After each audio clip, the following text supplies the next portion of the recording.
Yo! There we go! Oh my goodness. Today I learned that one of the people in my group has had sex with over 300 women.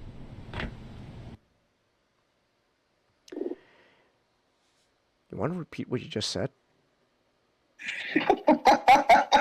Today I learned that someone in my group has had sex with 300 different women. So yeah. Oh, also, Godzilla's in Fortnite. So and also we lost Matchstick. So Matchstick is probably... Oh, no, he's back. There you are, Matchstick. He couldn't handle handle Godzilla being in Fortnite, and to be fair, I don't blame him. It's truly groundbreaking stuff right there. Maria, it's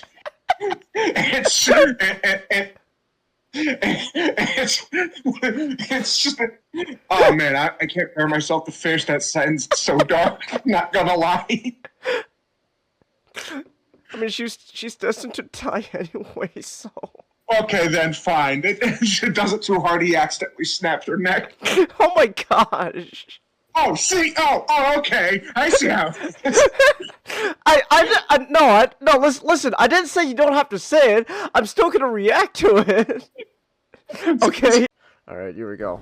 All right, here we go. We're gonna kill the scientist. He said he could see the light. It's a, you know what? Speaking of God and all that, time to send this guy to his maker. You're no better than those military buffoons. Damn right. I'm a wild card. Suppose. Please don't harm him. Robotnik is a Robot Sonic. You could win this war right fucking now.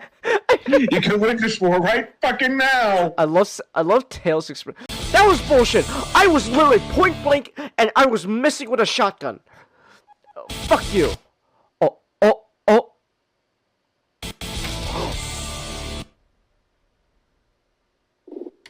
I soft-locked myself. Holy shit. Okay, go back all the way from here. How far back are we? Oh no, I've soft-locked myself to a point where I blew. Okay, I got. Is it you? I mean, I knew it was you. I can't sleep and. Oh! Huh? This is a big issue. What? Yeah. What? Why is it starting off with such a weak start then? You'll never believe it, Changus, but this is pretty big. Oh my. Wow. But you get to watch it here, you'd be really horny. Hold on. Okay. Like, how? It's struggling. Look.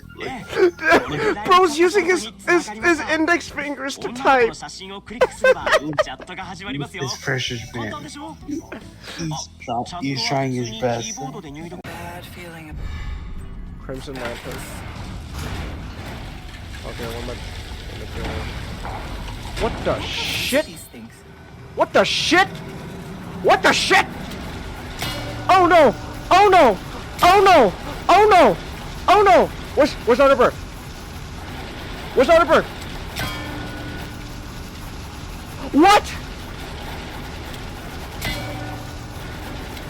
Bird?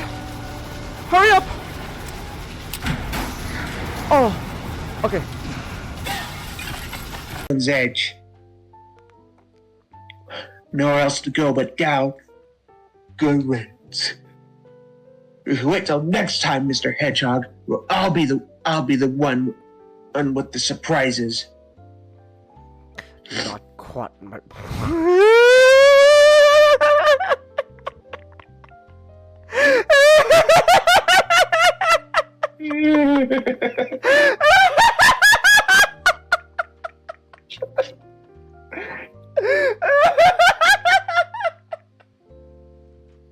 Oh. No table flips. That's true. A prowl is. Oh!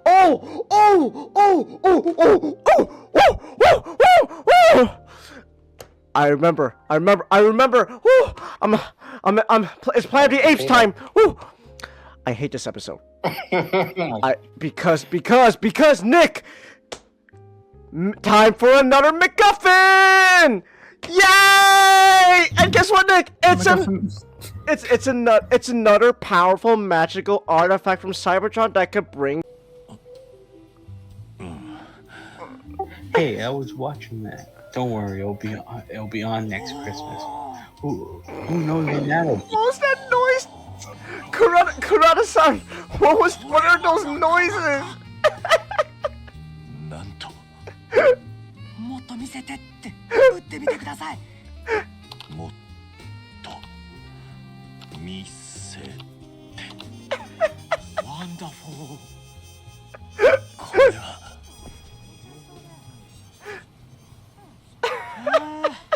お疲れ様でした Bro really discovered about internet porn. 楽しかったでしょ What a great first sub story. 充実した Great start to the sub story. Oh my gosh. You know what? Give me a flash grenade. You won't say penis?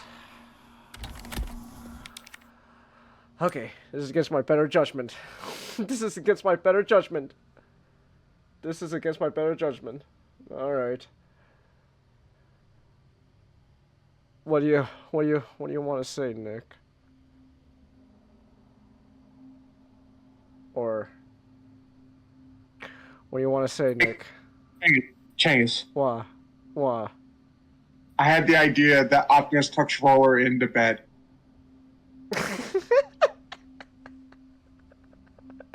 Like Roller has like a dog. That's what you wanted to say? He puts a blanket over him every night. Okay.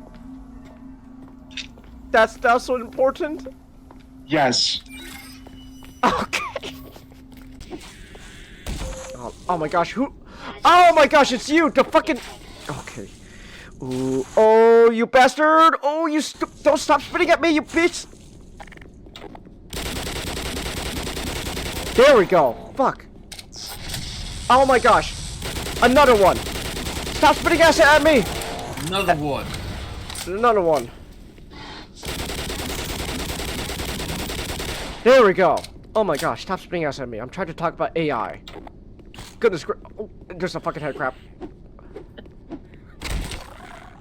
There we go. Anyways, what? Where was I with AI again? Where did I leave off? The United States fall and bow before 8 crazy nights. Master Sadler. The worst has happened. I'm covered in human feces.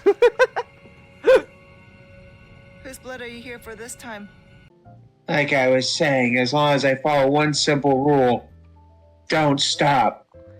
Great idea, Sonic! We'll join you! Not me. I suddenly feel a chill. Sally, put your jacket on! What happened to your jacket you got in your own little miniseries? Put that shit on! I told you you were gonna catch a cold, Sally! But you didn't listen.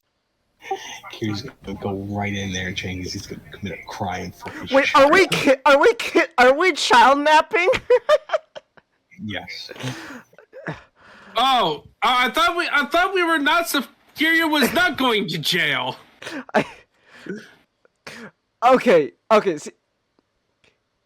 Okay, see, I love Kiryu. He's great. But this Kiryu, I understand where you're coming from. But this is a terrible idea. This is actually a legit terrible idea, Kiryu. Stop. This is actually a terrible idea here. What are we doing? We can't just child nap. Kiryu, you already went to jail twice. You spent 15 years in prison. Where is it? Okay, you know what? No, I didn't have to rocket launcher equip like a jackass. Okay, you know what? Hold on. Wait for it to reappear. Okay. Yeah, that's right. Eat it, rocket launcher. Yeah! I got you! Shot a rocket right in its vagina. This sounds so wrong out of context. I shot a rocket. Alright. Hulk has always been done dirtied in the MCU. Like, well, the only good phase I- for Hulk was phase liked- 1. After that, it's just downhill. I liked Incredible Hulk. I remember really liking that. And also, Mark Ruffalo was actually pretty good in Avengers. I think the problem is, like, they just didn't know what to do with the Hulk. Like, they didn't want to do Hulk movies for some reason. Yet we probably because Universal owned it. Universal had So like they the wa- rights and stuff. so they could use Hulk movies and like Avengers and stuff like that, but it couldn't use them. They couldn't make Hulk standalone movies by it. We sound good, everyone? Okay. That sounds. I love rights issues. Yeah, we allowed to have a She-Hulk show. Yeah. So. But we can't. They couldn't make a Hulk. Nah, cause rights. I love rights. No, issues. I know. You know the reason why Namor? They had to say they had to call him like Namor and stuff like that. Well, I mean, Rights yes, issues. because Universal Studios. Yeah. You saw Brave New World, Big Fish? It's not as bad as everyone says it is. I don't know, man. I read that plot synopsis, and man, it's just straight up a lesser version of Winter Soldier. I could just watch Winter Soldier and be happy. So, oh yeah, SGD and Nick are here. Alright, They're muted at the moment, so they're probably eating or something. yeah. So, that is what it is. Oh, I'm here. You okay? Eh. Feeling down? Oh, alright. You gonna be okay, man? Eh. Well, Let me guess, Valentine's Day blues. No. Okay. no. Just feeling off? You were excited for the Red Hulk. You were only excited for the Red Hulk fight scene, and that delivered, Big Fish. That's all you wanted to see. All right. All right. Also, I'm interested in seeing Harrison Ford as Red Hulk, but I'm just gonna wait till YouTube. I'm probably. You could do it right now because YouTube has been uploading scenes from the movie on YouTube right now. What, like? I'll do it later then. What, like HD quality, like ripped from the film itself? I don't honestly I don't care. Let me see. Hold on, wait a minute.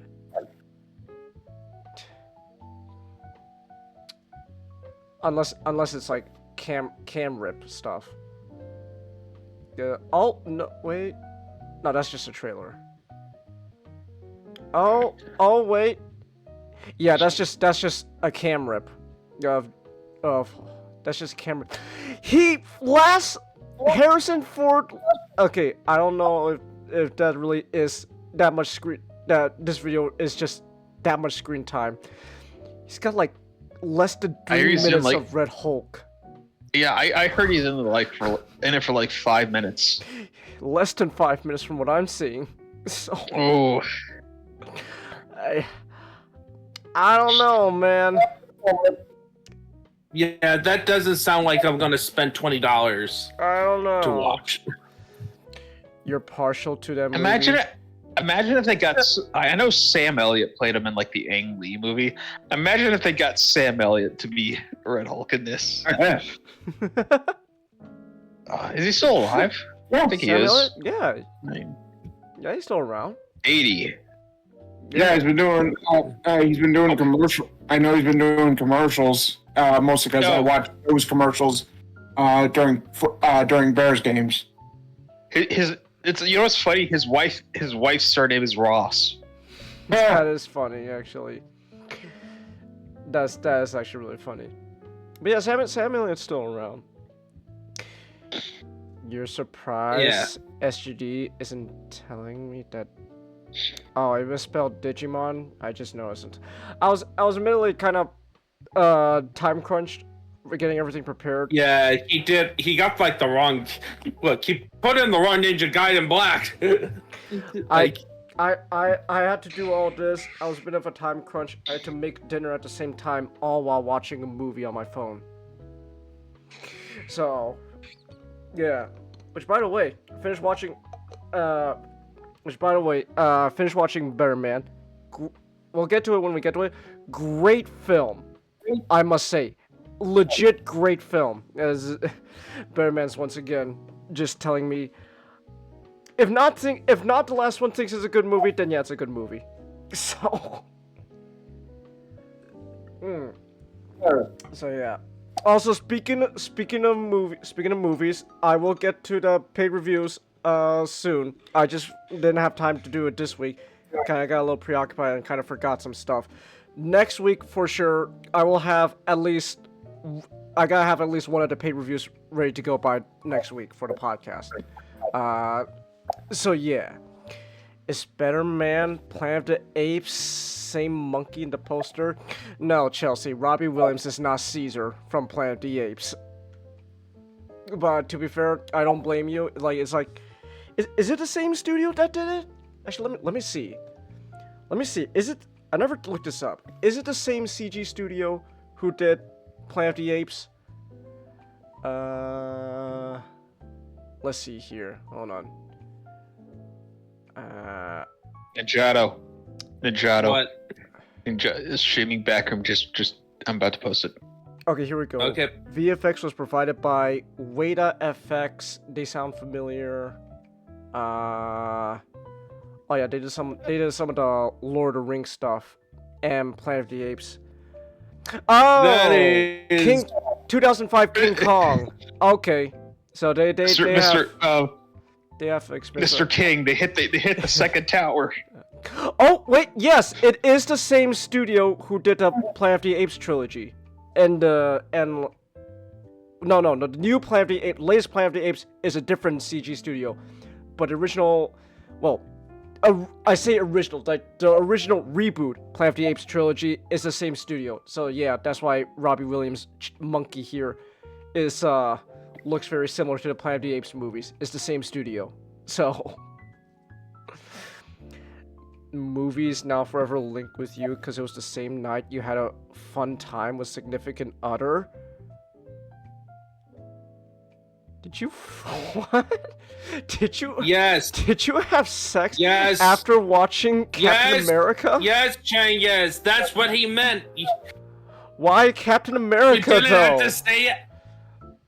Why? It was a date night. It was Valentine's Day, and it was a date night. Clearly. You could have watched a better movie, man. Changus. Like Better Man. Changus, when someone says something like What? that, you just say, "Oh my," and move on. Well, Changus, you don't find Harrison Ford Red Hulk arousing? I'm sorry. Oh man. I'm sorry. Unfortunately, I prefer if it was a younger Harrison Ford, maybe we'll talk. Maybe. Changus. Oh my goodness. Ugh. Look, I'm just saying, if I want to have a special night with a lady, I would watch I a better. hate being the old man of the group. I would watch a better movie. Otherwise, you're what? You're like Cody from Pointless Hob, who like one of his first experiences with his girlfriend and now his wife was Transformers: The Last Night. Yeah. So it's like, I don't know. I'm just saying. Like, people do it all the time, okay? The point is not usually the movies. It's if the girl wants to see it, you go see it. That is the point of a relationship. What's with the fucking anger? Well, I'm sorry, I'm a little bit. well, if I'm gonna be in a relationship, she better have good taste in movies. Changis, you either have Check sex out, stuff for a good movie or a bad movie. You never have sex stuff for an okay movie. Because, like, I had a fun time. I know I'm making it better. Or, like, I had a terrible time. I know it'll cheer me up.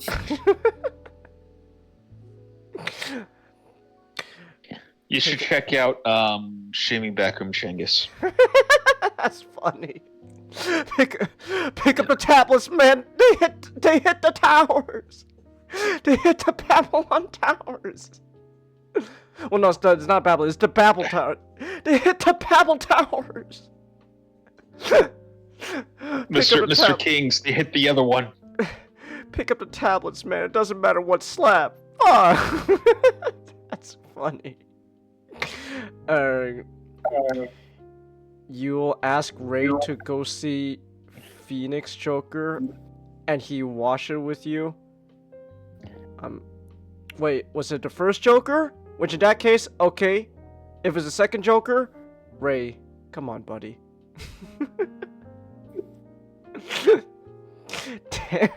That gomes they don't hit the Pentagon. First Joker. Genghis, Okay, that's do cool. not. Oh my goodness, you. If you. Calm down, man. It's. I am. You are so worked up over this. Oh my goodness. Goodness gracious. Yeah, you know what it is? It's that Marvel Rivals, you know, there's that Marvel Rivals anger seeping in. It's not. You should. No. You should go play Marvel Rivals and to help relieve the stress. Oh my goodness. I can't believe. Well, it's partially sleep and also it's like relationship things. It's like it's a with bad. It's a little bit of a sore spot. Okay. Okay. All right. Well, I'm And gonna be like, look. If real talk, if someone I loved said they want to go watch, a movie that I don't really find that great, I'll do it. I'm just saying, as more kind of being funny. It's like, hey, watch a better movie. You've been maining Sue. You couldn't tell you why, Big Fish. Okay, all right. I think I can know. Yeah, listen, she's fun. But Genghis, at least they have an excuse of being like, oh, I'm going on a date night. What's your excuse of watching bad films? What's my excuse? Because I watch Moonfall and Catwoman, and I'm constantly searching for that same high again, like a drug, where I can watch just a fun bad movie. So like, if it's a bad movie, So it could be a bad fun movie like Moonfall or Catwoman. Otherwise, it's just, I'm waiting for that movie again. Give me another Tommy Wiseau The Moon. I mean, The Room. Oh wait, that's actually. Wait, hold on, wait a minute. I'm onto something there. Tommy Wiseau comes back with his new movie, The Moon. Oh, I'm cooking. Someone get me in touch with him. couldn't you just wait until other people say it's so bad it's good? No, I gotta see it for myself, man. The Moonfall is a cinematic masterpiece, Big Fish. It is. Though to be fair, I don't think anything is gonna ever top Roland Emmerich's latest, his magnum opus, 2012. 2012. Humans built the moon. No, Big Fish. Ancient humans, remember? Aliens are ancient humans, Big Fish. Way before we Homo sapiens existed. Godzilla 1998 says otherwise, Big Fish. No, man. I remember rewatching Godzilla 98 sometime last year, fairly recently. Nah, it's not the same. It's not the same as like 2012 or Moonfall. Now get Roland Emmerich to sign up for a Marvel movie, and then maybe the MCU will finally be good again. So, oh my goodness. movie was a flower magnum opus. Magnum opus, Chelsea. You know, it means your best work ever, the greatest thing to ever exist. Oh, or something like that. I don't know Latin, so Latin's no long. So the term magnum opus for English is like your masterpiece, like the greatest thing you've ever made. Latin, it's just the great work, which is the creating the philosopher's stone in alchemy. Ah, I see. Alright then. Hey, there we go. SGD knows Latin. Now he could translate for us. Alright. Anyways, speaking of magnum opus though, I'm sure we got quite a lot of great works to talk about tonight. Considering what we got a game that everyone really likes, because was it Ninja Gaiden 2 was announced like really recently? Yeah, 2 Black. 2 Black was announced really recently. And yeah, let's just get. Yeah. So, and we also got Marvel movies. So, yeah. So. And Digimon. And be back in a second. Well, I don't know. SGD will be the one. Oh, he left. Damn. As soon as we mentioned Digimon, I didn't know it was that bad, huh? He's silent. Oh, is it okay? Yeah, I'm still here. Oh wait, your thing's just missing. Hold on. Wait a minute. Let me fix this. Give me 1 second. That's my fault. Your thing's just missing. Let me fix this. Here we go. Hold on. Wait a minute. Where are you? Here we go. Bam. There we go. Alright. So. Alright. So Ninjato, what's the big deal going on here? Why is this such a... Why does everyone like Ninja Gaiden? Why is everyone so excited about the new one? So Ninja Gaiden is, as a franchise, has been around since the NES days. Alright. And it's well known for 2 things.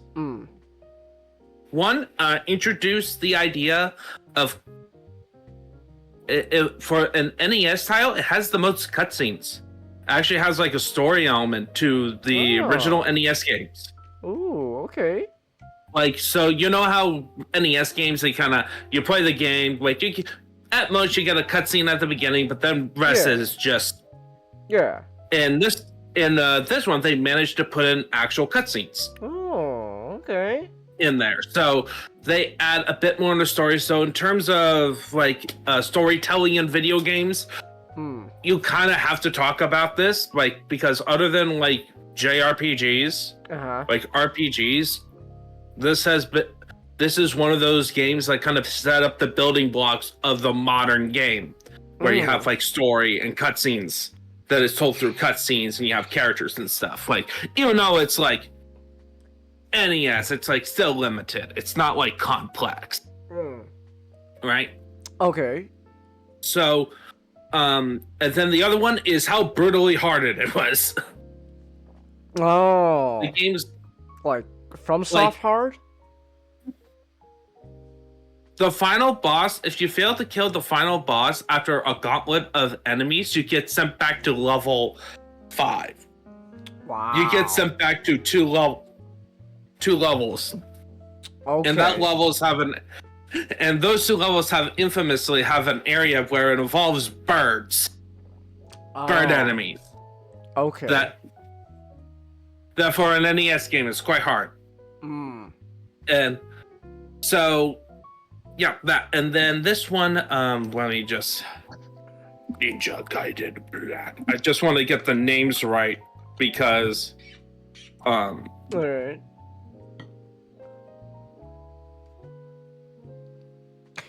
To just understand how, like, the original game. So,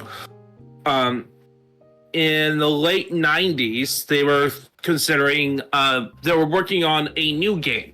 And the idea was that the designer, Tomonobu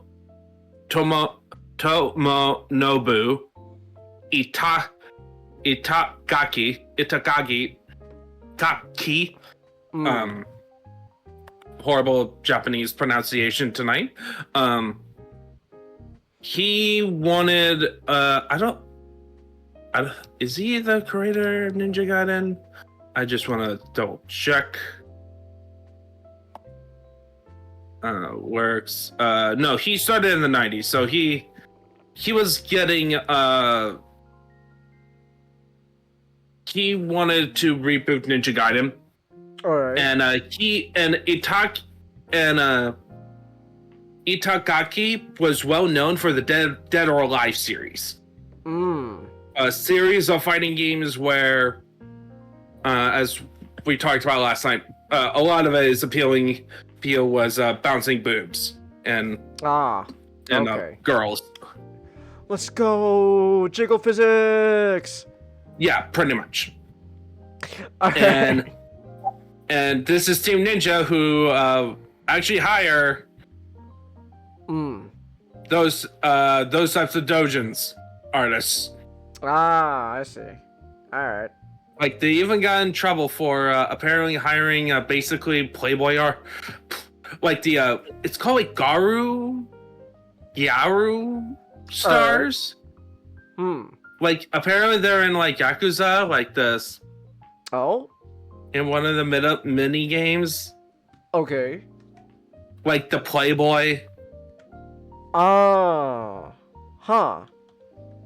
Yeah, so like the Japanese equivalent to Playboy stars, but anyway, so.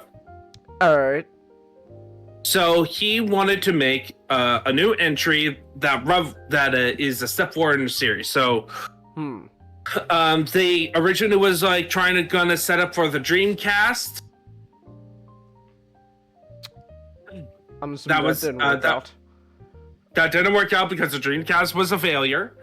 And then Itagaki played the original Xbox and loved it. So he decided to make the new Ninja Gaiden game for the Xbox. So in terms of... And the one thing he cared about was to make it just as hard. In fact, probably even harder. Like, there's a... I'm not sure if it is like an actual true story or just like a joke, where he have the playtesters play the game, and they came back saying it was too hard. And his response was to make it harder. Alright. That really? Just, it's too easy. We gotta make it harder. Yeah, pretty much. Okay. Make it harder and get better playtesters. Wow. Pretty much, it's... Alright. Yeah, so... So just to... The way this game does difficulty is that your default is normal, which is still hard. It's hard. And I'll explain why as I go forward. But then, if you lose in the first area... die 3 times in a row, you get an option to go in a lower difficulty. And if you say yes, you're going to be default in the first intro where you're just a typical ninja.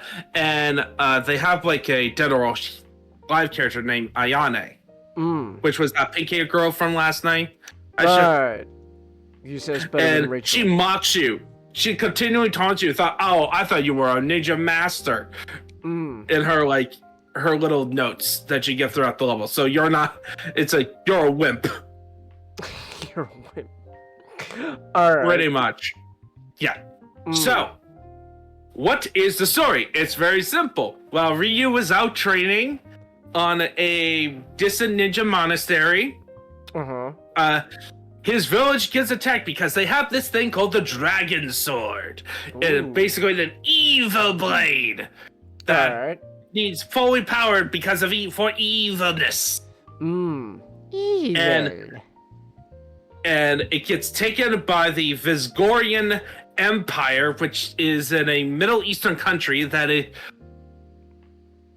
and he goes to to their capital of Tyron, which is currently built on an Egyptian ruin, because you go underground and it's Egyptian ruins in the game.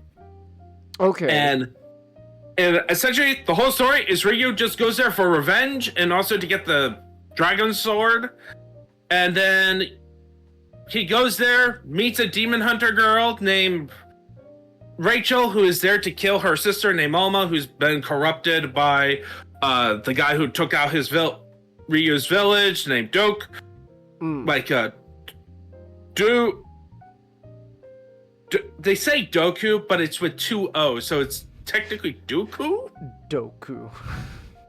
Just Yeah, Doke, yeah. replace that D with a G. Hey. If I hear it's 2 O's, it might be Doku. Yeah. They went with the Doku. a signature look of superiority. Hey. Okay, I hear you're and then pretty they strong. simplify. But anyway, this is what he looks like, just to give you, he looks pretty awesome though. Alright. Doku looks awesome. Put him in streaming back room so you can see. Oh, it's like a samurai. Okay. Yeah, it's a samurai armor that's completely empty and a fire in it. Very simple, very cool. But anyway, so you go into Tyron, and then you spend about the middle of the game trying to find an entrance to the evil castle palace. Alright. Okay. Which is a lot longer than you expect. You go in there, you're just running around. Basically a whole bunch of distractions just so you can get into this one location.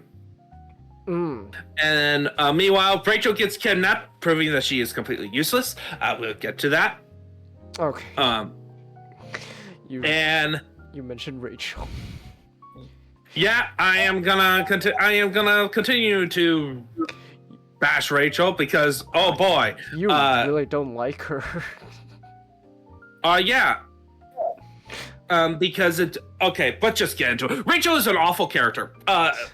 Like the story in this game, do not expect a good story, and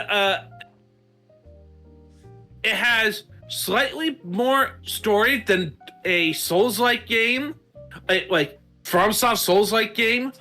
Wow. Without looking into the lore, okay? If you just play a Souls-like game and you don't go into the lore stuff, Okay.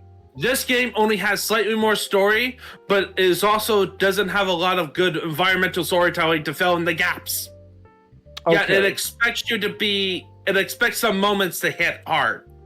But not hard, like emotionally, but like have some form of impact. Okay. Like Rachel is a prime example.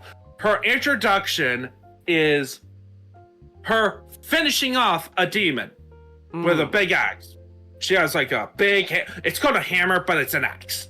I don't know why they call it a warhammer. It's an axe. Well, I mean, to be fair, if you really want to be historically accurate, Warhammer shouldn't even be big in the first place. It should be a dinky little thing that you just knock people out with. Yeah, and so is if we're gonna do historical accuracy, also the axe head would be too big. But it looks cool though. Exactly. So we're going anime logic, so you can't say they call an axe a warhammer. It's an axe. I mean, it could be like a halberd. I wish. Yeah, it could be, but okay. Now I need to look like. Does it have the characteristics of a halberd? Probably not. But I checked that. I checked Doku's name, and it's in Japanese. It's Do with an elongation.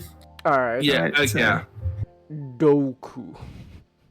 Now replace that D with a G. Yeah. Hey, Yeah. No. I hear you're pretty strong. Okay. Yeah. This figure of her has like the axe that is I know from the game. There's no hammer end, no spike. It's an axe head. It's just the only difference I think is just the axe head is thicker, like looks bigger, so that's probably why they call it a hammer. But the profile is an axe head.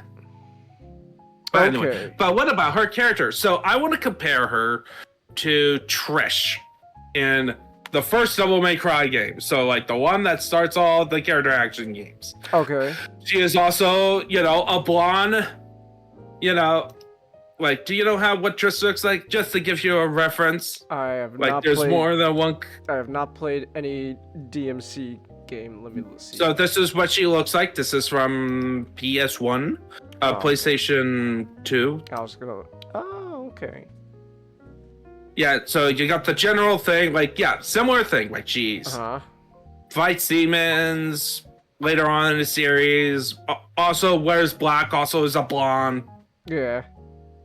All right. Yeah, so all that stuff. So,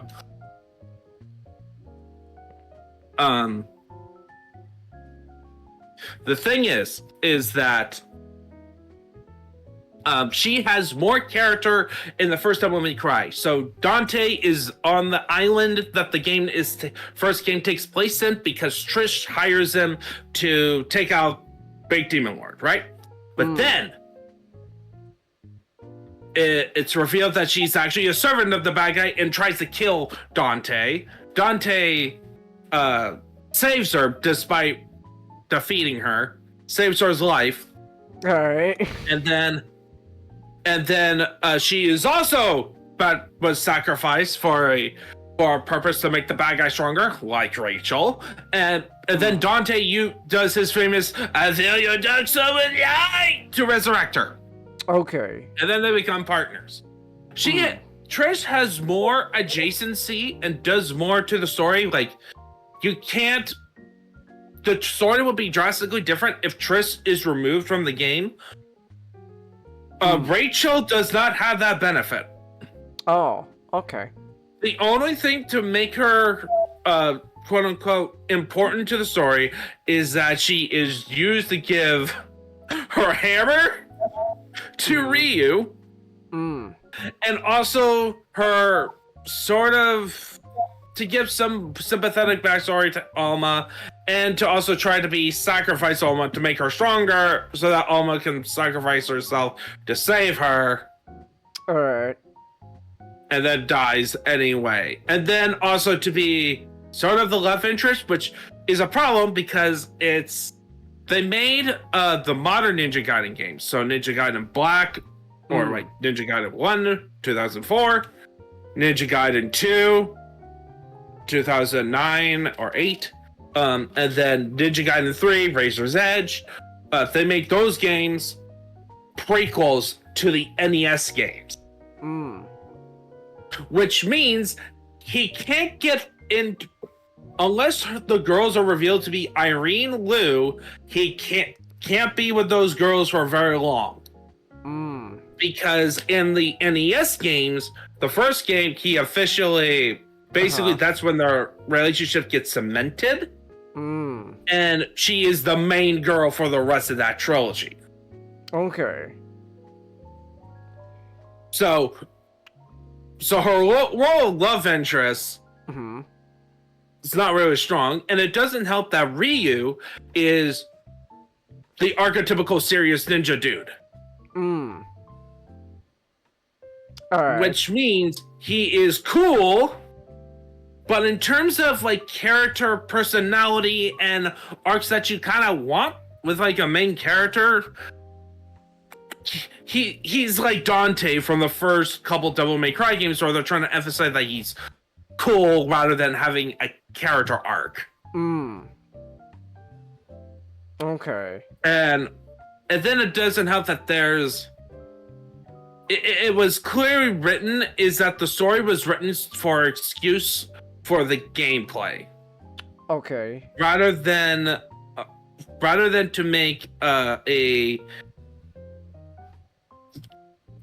made levels for the gameplay, and they made the bosses what they are, and then they wrote a story to loosely tie everything together. Okay. Rather than they developed the game and the story together to make it more cohesive, like Dark Souls, for example, or like the Souls for FromSoft, where even though it's light on the explicit story, because of the environment to storytelling factor and also the lore stuff, it was clear they were setting up. They were working in tandem with each other. Okay. As an RP, this one it was clear. Let's have levels in this city. Let's have a bunch of underground levels. What's the important plot thing? You're trying to find a way to get into this castle for most of the game. So it's like there are points where it's like where you play the game and it's like, what are we doing again? Why are we doing this? Oh, okay. Which like you can say a lot like from like the first Devil May Cry. Like first couple, like the early character action games, that they have like a similar problem, but I would argue that the Devil May Cry games makes more sense with the story, where it's all about you're exploring a castle, a castle that has the bad guy in there. Like you are where the bad guys are, and you're kind of much like a Metroidvania, Castlevania game. They were trying to do that, but with an entire city. Okay. But there wasn't enough connective tissue and not enough like personality moments. Like it doesn't help that like the boss characters, there's few ways for Ryu to interact with the boss characters because most of the bosses are not characters. They were not given characters. You're fighting tanks, helicopters, giant worms, random monsters, like who don't have personalities, like as opposed to like, which is fine for some of them. Like Bayonetta has some bosses that are like that, but some of them have personalities. And same with Devil May Cry, because that's kind of was part of the format to make them fun. Is like there was like some banter going on between them. This one, no, it's all pure gameplay focus, which is for me a massive slap in the face to the legacy of Ninja Gaiden. Like they were so focused on developing a Ninja Gaiden to be difficult, like keep the difficulty aspects, like that part of its legacy into the new character action game genre, which is later kind of lumped into, while neglecting the other one where it was also a major contributor story. And knowing what happens to the rest of the games and the regular criticism, they tried to address it in 3 and it failed. 2 is not going to do as well, and 3 is since it's Team Ninja, it's like the same writing quality as Metroid Other M. That reputation. Okay. Wow. Yeah. So if you're expecting personality, story elements in your game to kind of fit with the gameplay, nope, this is not the game for you. Okay. Like, so now the game. So, what was my experience playing the game? This game has the problem of a horrible middle, in my opinion. What do you mean? So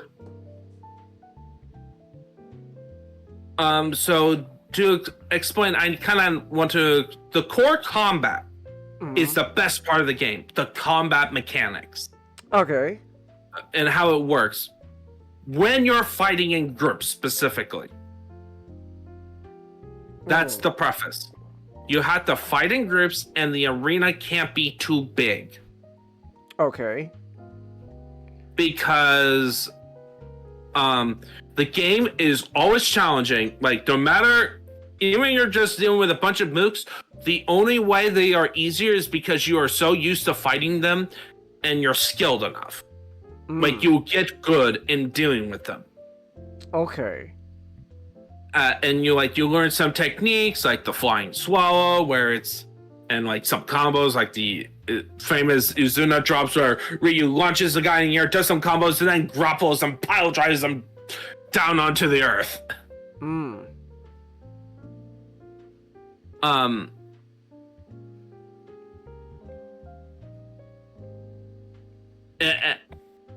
But then when you get into when it results into certain enemies, All right. like the ghost fish and the bugs, this is where the problem comes. Okay. Where, you have to smash the button.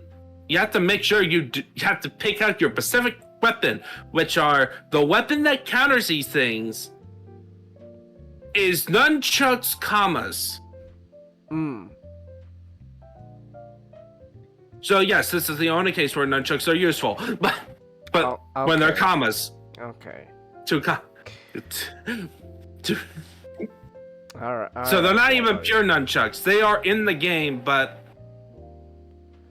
I think they're not as good. They're like the wooden sword. They probably could be stronger if you kind of put essence into them, but you get a lot of weapons in this game, and by the end of the game, your main sword gets powered up to a ridiculous level that if you just put your essence into that and you start the game with it, so you become familiar with it and how it works, you can go through encounters a lot easier. Like as the game continues. And also the game gets more fun when you have more health, which you don't have at the beginning. That's part of the challenge factors, but the game does give you a lot of health upgrades. And it's also generous in the scoring system on taking damage, where you can take damage and you can use healing items. You can't, because the point of the combat system, as opposed to character action games like Devil May Cry, Bayonetta, and even Metal Gear Rising's Revengeance, when you get to play that. All right. Where it's all about styling on your enemies, and so taking hits is go against being cool style guy. Right? Okay.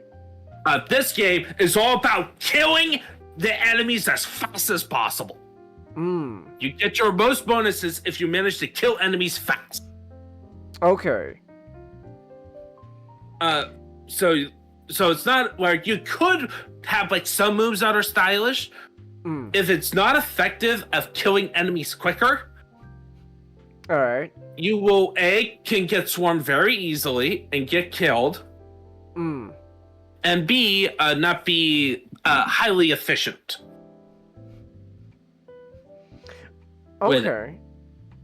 So like the mindset, especially and also in higher difficulties, when you get to play higher difficulties, they actually change up the enemy lineup and add new enemies that are exclusive to higher difficulties.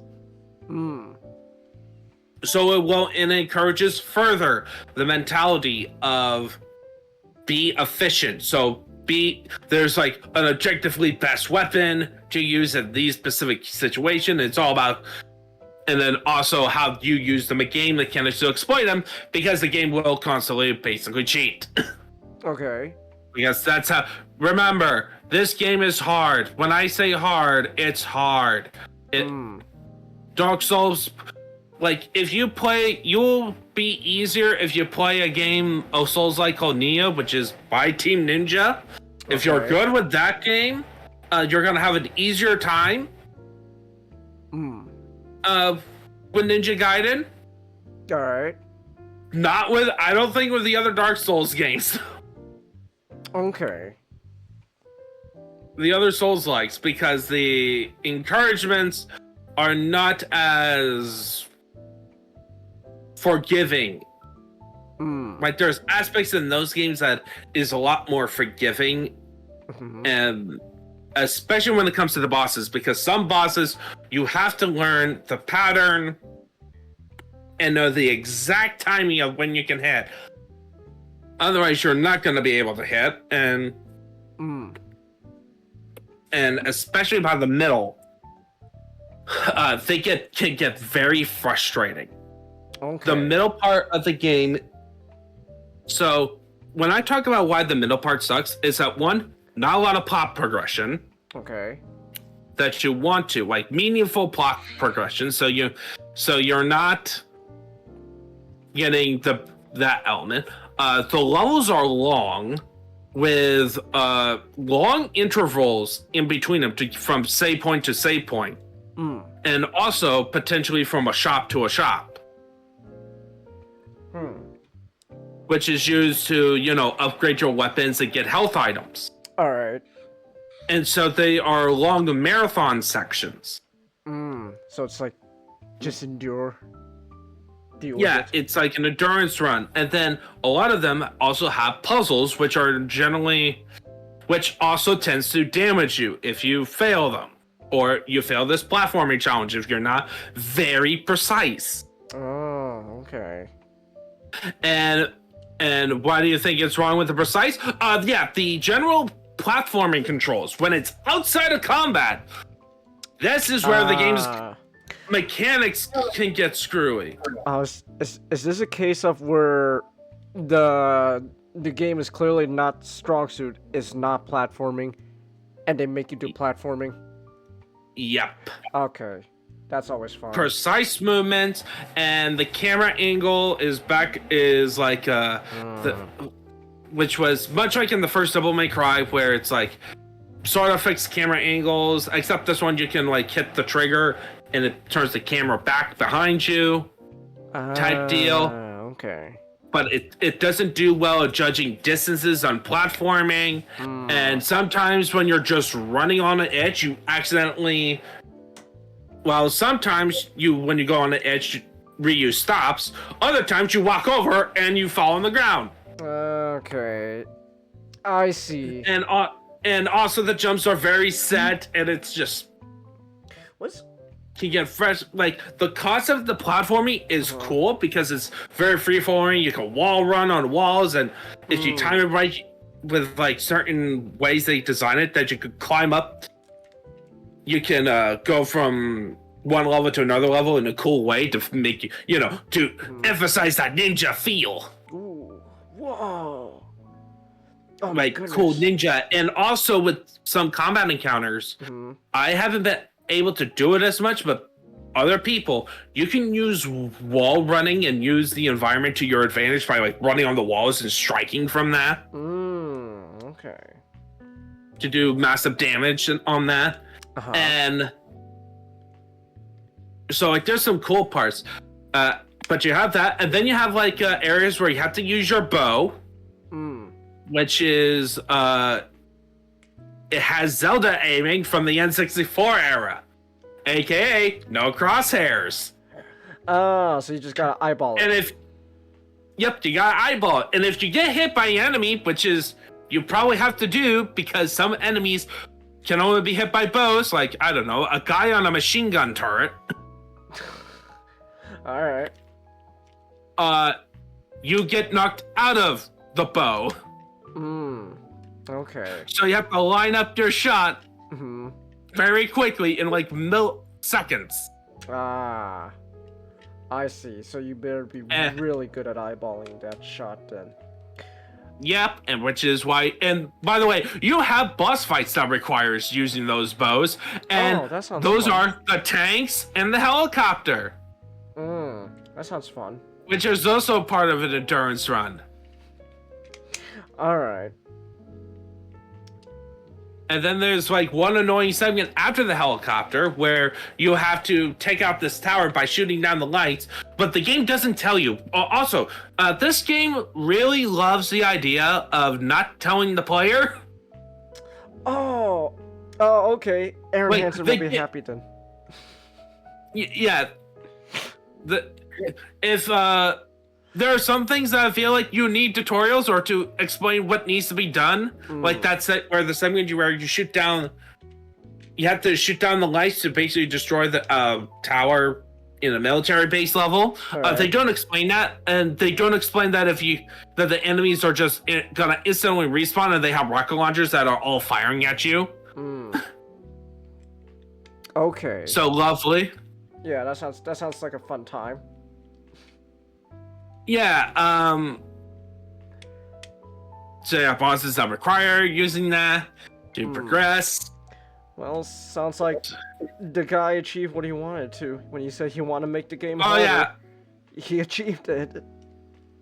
like the mechanics are fair on paper. It just gets Mm. on normal. It gets worse when it gets into higher difficulties, and then there's enemies that you will hate and rant about. Ghostfish is Mm. awful. Alright. But as soon as you get out of the middle part, as soon as you're done with all the underground stuff, Mm. basically when you from chapter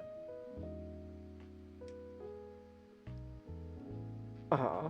chapter 6, from chapter 6 to chapter 10 is gonna be like the Better? painful part.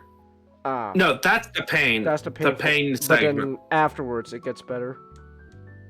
Yeah, because then you get your first duel with Doku, and yeah, you still got long sections where you're going through dungeons, but then you get rewarded with better boss fights where it's less about like my main problem with the boss. There's some bosses that are easy, others where you have to know the pattern, and you basically play Simon Says or you die. And that's the worm bosses. And, like that's another problem. It's not Worm because bosses. yeah, you fight worms, Oh, okay. just giant worms. Alright. Yeah, this game went for quantity over quality with their bosses, which is another problem. Will you still love me as a boss if I was a worm? No. Die. No, no, you were a pain in the butt to fight, and you were a worm. You shouldn't be that painful. Okay.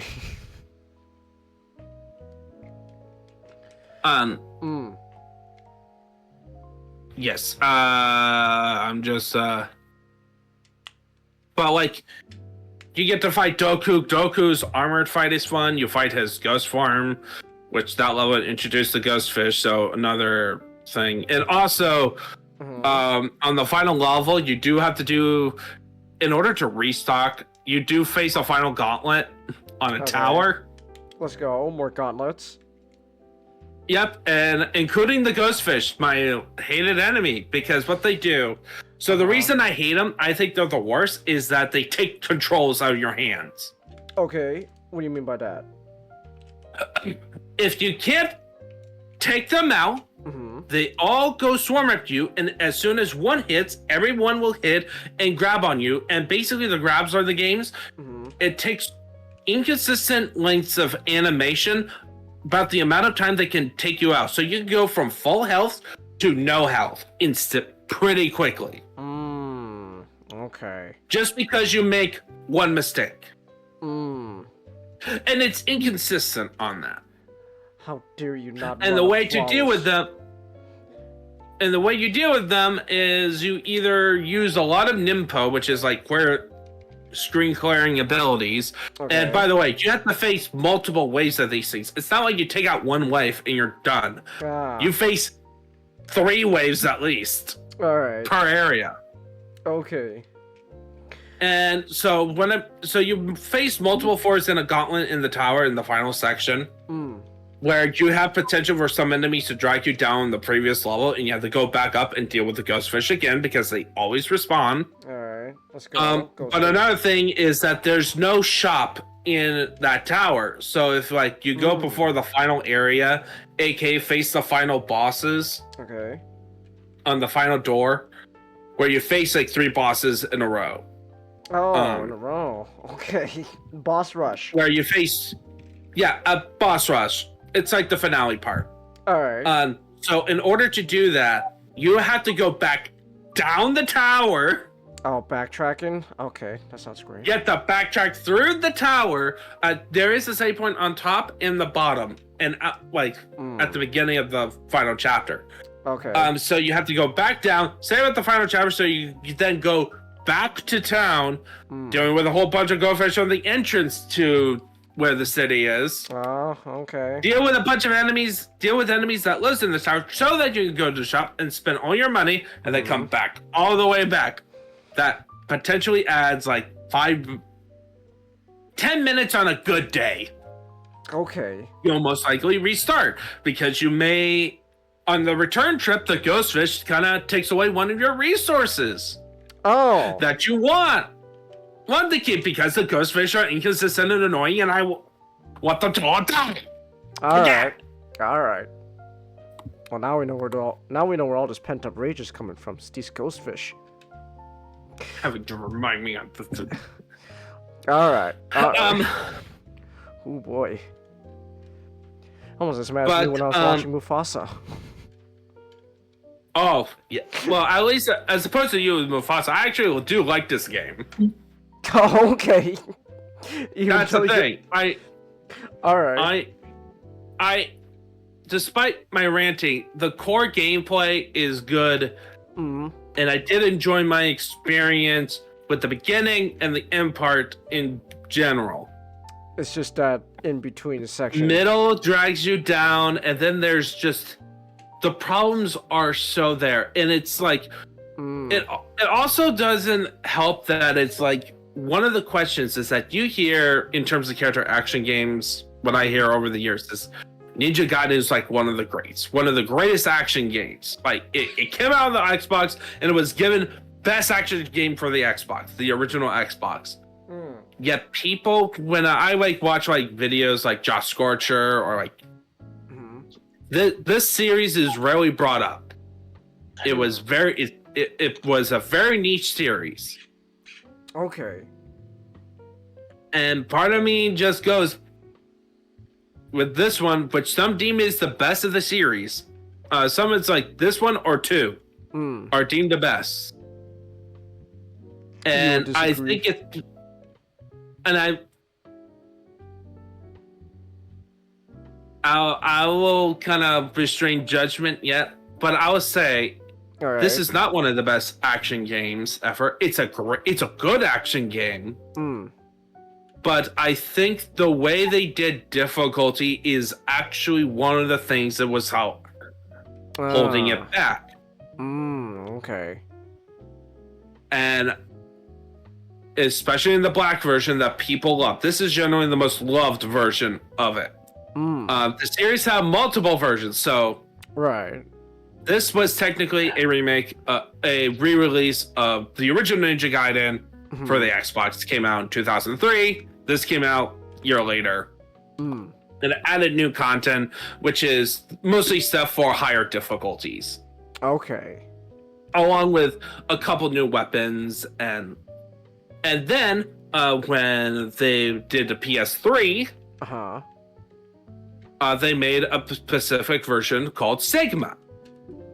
And they made it generally more mass market appealing. Okay. And so people do not like the Sigma games, partly because Itagaki does not like those games because he did not work on them.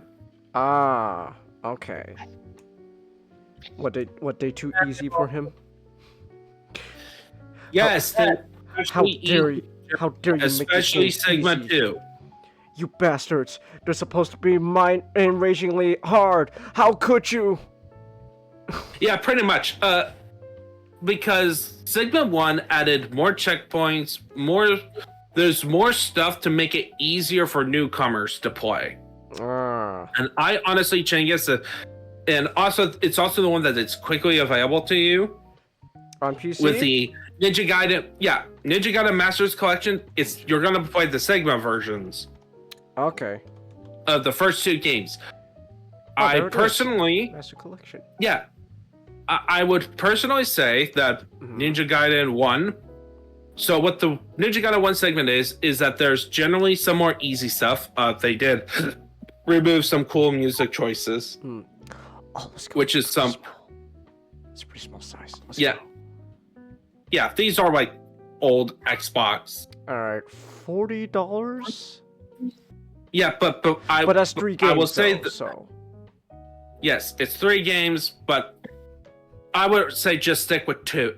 Just say 2. because I would not recommend. So what Sigma did is that they toned down some of the difficulty elements. Okay. Some of it. It's very inconsistent. Some of the decisions, when I heard of it, is like baffling compared to the original.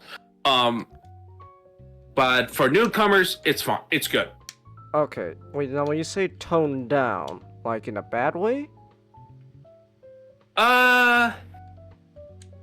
Like, would it actually be better if it was more difficult, like the original? It's more of a case-by-case basis. Like, they have, like, so many different changes. Okay. But generally, I think generally there's more save points, which is good. Okay, I like that. That sounds very appealing. And yeah, I think I need to look deeper, but I just hear they just tweak some stuff to make it easier for the player. But not with the bosses. And then they added new chapters. They did cut out a lot of the exploration and puzzle solving, so some of the most infuriating puzzles are not there, which is good. Oh, less puzzles. So less of platforming. That's actually a win for me. It's more focused on the core fighting. It feels more like the later Ninja Gaiden games, where it's like corridor, as opposed to this one, which feels like a bit of like an adventure game. This actually sounds very appealing for my dumb brain. Yeah, and then they added chapters featuring Rachel to kind of flesh her story out. Does it a bit? Does it work or no? It's just a smidge. Just a smidge. More. Okay. Because it has to conform with the main plot, which involves her being kidnapped twice. Twice? Wow, girl. Wait, she gets kidnapped. You defeat Armor Doku. All right. In a duel, the best boss fight in the game, in my opinion. And then she's like, "Yes, I'm free. I'm gonna go off for Alma," and then immediately gets kidnapped. That's funny, actually. I'm free. Oh, guess I'm kidnapped again. That's pretty much. Actually really funny. I'm not gonna lie. Yeah, like she is that useless. I'm. All right. Wow. Like, okay. She then. makes Morgana from the Vikings movie that we make fun of you for hating on. Oh my goodness. That's a name from the past.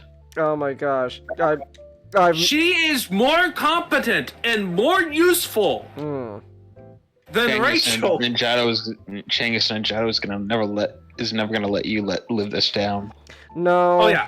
No, he's not. And you know what? I stand by what I said.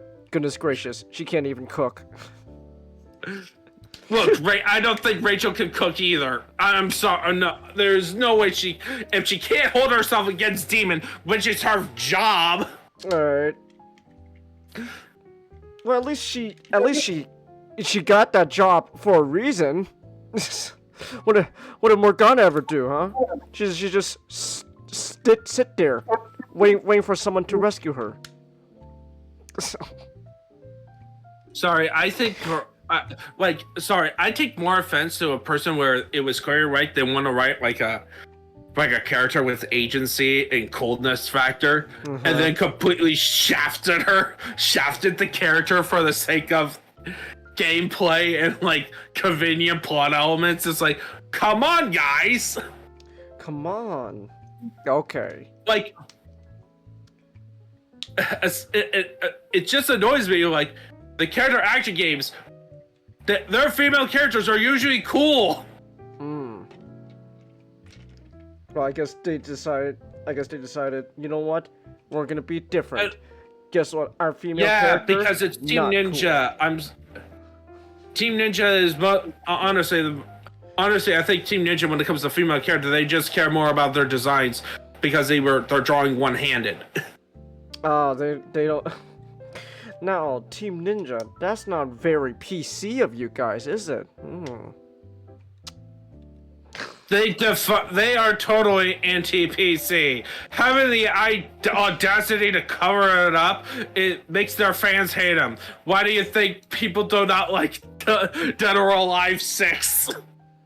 Oh, okay. Alright. Oh my gosh.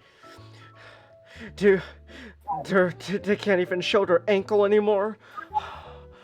Oh my gosh. What have we come to? Alright. Yeah, but I would generally say for people who want to play it, Sigma is fine. What I heard is that do not play Ninja Gaiden 2 Sigma. Okay, what's wrong with 2 Sigma? Because the gap between how hard and how easy the Sigma version of 2 is big. Okay. Like, as in, it's more difficult or easier?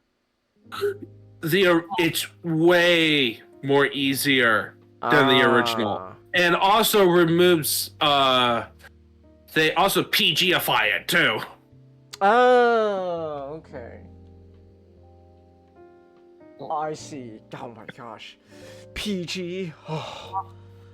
Like, so that's why people were surprised with Ninja Gaiden 2 Black, which was the game that recently came out. Because they think, oh my gosh, finally, this is what we've been waiting for. No more that PG nonsense. And easy, like, finally, it's essentially we'll have a difficult game again. Yeah, because Ninja Gaiden 3. Well, if I ever get to it, Ninja Gaiden 3 Razor's Edge. Oof. Oh, oof. Oh boy. It's a lot of explaining. Essentially, it's another victim of it was during that time when Japan, when the Japanese gaming industry was trying to appeal to the West. Okay. Okay. And failing. I see. I understand. So Razor's Edge, that was my first Ninja Gaiden game, and I enjoyed my whole playthrough on it, and it's still one of the most memorable games I have played. And I personally have more fond memories of 3 than this one, but okay. But maybe I will have changed my opinion once I played the whole series, because I'm planning to play Ninja Gaiden 2 Black at some point. You want to play all the Ninja Gaiden stuff before it comes out? Yeah. Okay. Before 4. Alright. I see. Yeah. I'm interested in what they're gonna do with 4 well, they're gonna have a new protagonist, which is close to that crappy spin-off they made, which was the last Ninja Gaiden game before this new one comes out. Okay. We don't talk about Ninja Gaiden Z. Yaba. Okay. Ninja Gaiden Z is not that good. It's awful. It's the worst. What about just from a gameplay perspective? It's that bad? It's the worst. Oh, alright. Okay, then. Yeah, but having it a new Ryu is still in the game, but he's seems more of a different role than being a protagonist, which I think is actually cool because it allows Ryu to still be that cool ninja character while potentially having a new protagonist to basically fulfill that main character role that could bring that element to the Ninja Gaiden series that it kind of needs to go. Also, that step to be with Devil May Cry and Bayonetta. I was gonna say it's like the Yakuza games. Like after 6, the next one, Ichiban's the protagonist, but then Kiryu's still around. Yeah. Okay. All right. Neato.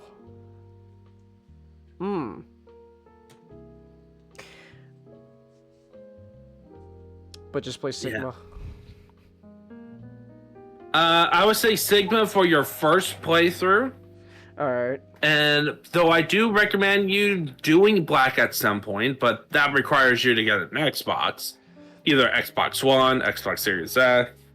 I mean, I guess, emulators exist, but, Yeah. I do recommend playing this at some point if you're into Ninja Gaiden. it's gonna be more difficult of your first time playthrough than I heard about Sigma in comparison. All right. But do not expect the story to be improved. So, okay then. like, there's cool ideas, and I do like the idea. I do like the combination of, ninja, ancient ninja stuff with magic and stuff, dark rituals combined with a modern day setting. Wait, why is? Wait, just a deluxe edition. Why am I paying an extra $10 for? Oh, it comes with an art book and soundtrack. Okay, that's the extra $10. Okay then.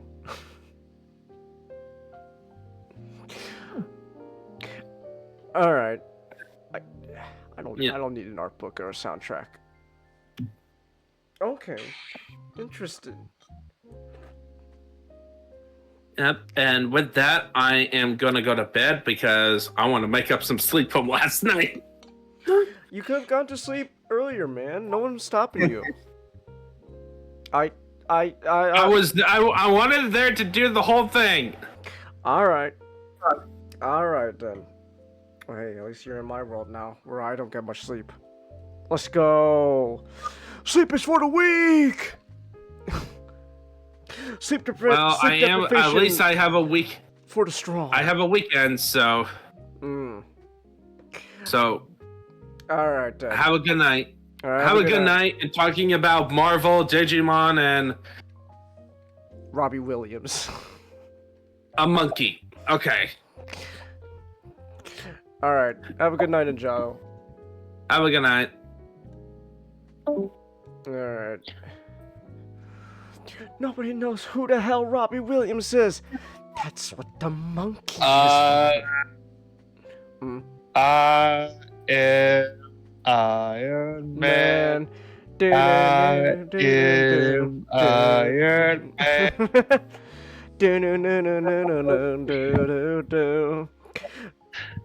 I still can't believe you have never seen Iron Man before, literally today. Like. Oh no! I saw last week, remember? Oh, right. It was Hulk. This was Hulk. Yeah, today was Hulk. Also, the first time for Hulk. I'm surprised Iron Man of all things you haven't seen though, until recently. Nope. That's crazy. It's first MCU movie, man. You never saw it. What was your first MCU movie? Probably Captain America or Thor. Okay, those are good choices. Actually, those are pretty good too. Those are really good. I don't know which one of those I watched first. Either way, those are good first choices. All right, you get a pass. Yeah, but Iron Man, ooh. Yeah. That was some good shit. Yeah, man, some good shit. They literally came up with the script like on the spot. Jeff Bridges is like, yeah, this was a $200 million college movie. College film. There's a college film class movie. Yeah. It's funny. But yeah. So Marvel was up shit creek without a paddle. And they had the idea of licensing off all their movies to all their big characters to do movies. Like Spider-Man, X-Men, the Fantastic Four. I'm not sure if I would call Daredevil a superstar of Marvel. Well, the Ben Affleck Daredevil? Daredevil? Hulk.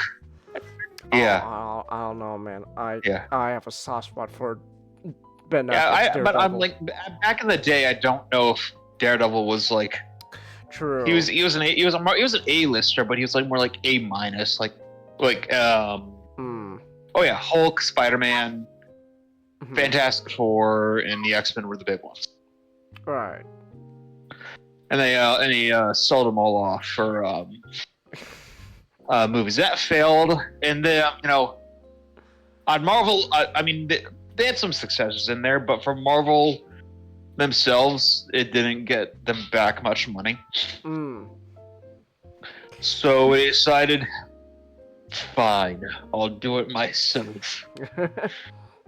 We'll make our own. We'll do our own thing. With All right. blackjack and hookers. Almost literally. Almost literally. And they decided to do a movie,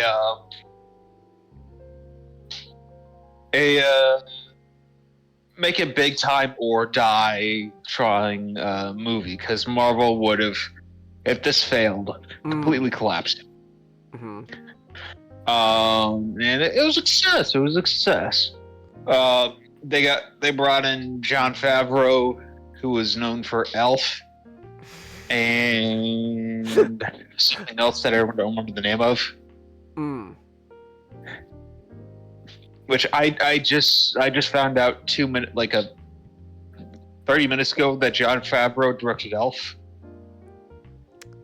It's great. His hit film Elf. Yeah. Thank you, Jon Favreau. But so the general plot is classic Iron Man, at least for the first third of the movie. Okay. Tony Stark gets Mr. Military Industrial Complex. My tax dollars at work. Cuts to a terrorist tank. Somehow also my tax dollars at work. Cuts to Iron Man.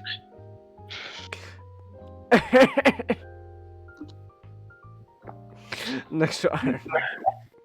Isn't it beautiful? I love the military industrial complex, man.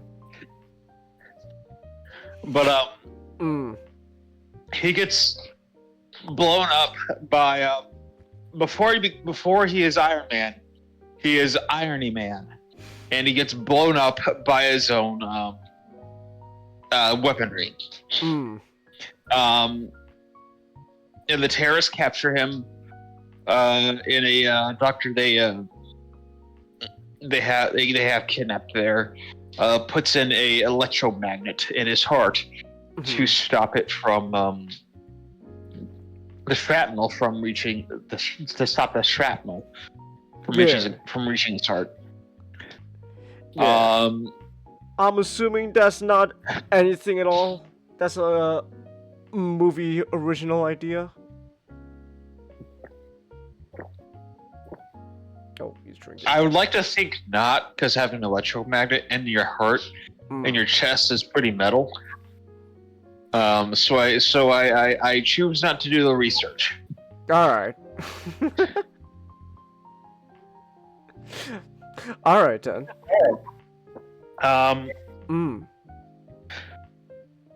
But Marvel really Marvel what they have left is I'll go back to this for a second. Okay. Is a bunch of still A-listers, but they're not the superstars that everybody knows. Iron Man, he's an important character, but he's no Spider-Man. He's no X-Men. He had a TV show in the 90s, and that was pretty neat, but you go up to a guy on the street, he's not going to know Iron Man. So they're bringing in Iron Man, Thor, sort of like a bunch of more like A- listers.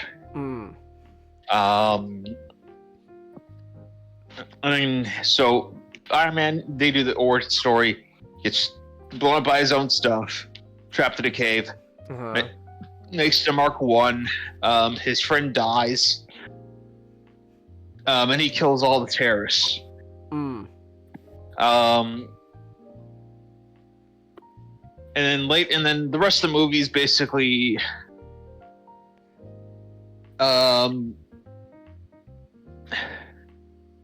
sort of the post-origin story.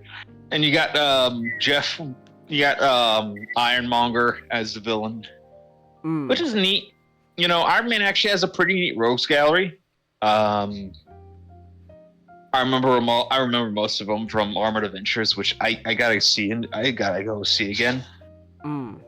That did a really good job with the rogues gallery, that TV show.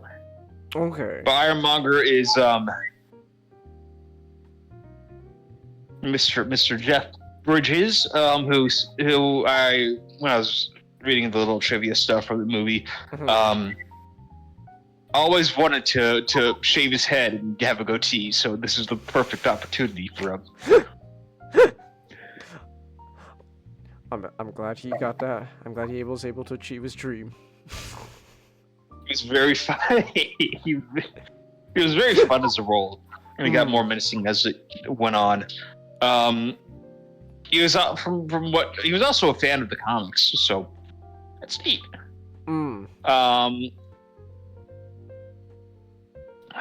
But I won't really go too much into the story, but this is a how do I say? I mean, it's a movie from 2008. It is a movie. So...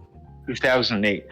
They decided to make it, from what I know, they decided to make it more gritty after watching Batman Begins, which was it 2006 or was it 2000? Batman Begins? I think it was Justice. I could check. Batman Begins. 2005. I think the Dark Knight. Yeah, because I think the Dark Knight was 2008. Yeah, the Dark Knight was 2008. Yeah, it was a big year for superhero movies. I guess I could check real quick though. Okay, Iron Man was May, and the Dark Knight was July. So Dark Knight actually came after Iron Man. So that's fun.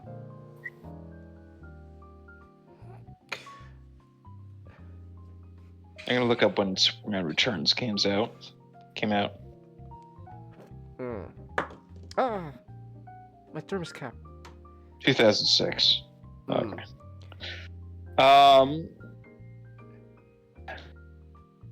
But it took a lot. It decided to be more gritty, more realistic after Batman Begins came out. And it very much accomplished that. I kind of wish they sort of stayed with this path a little bit as it went on, because I think it got. I don't know.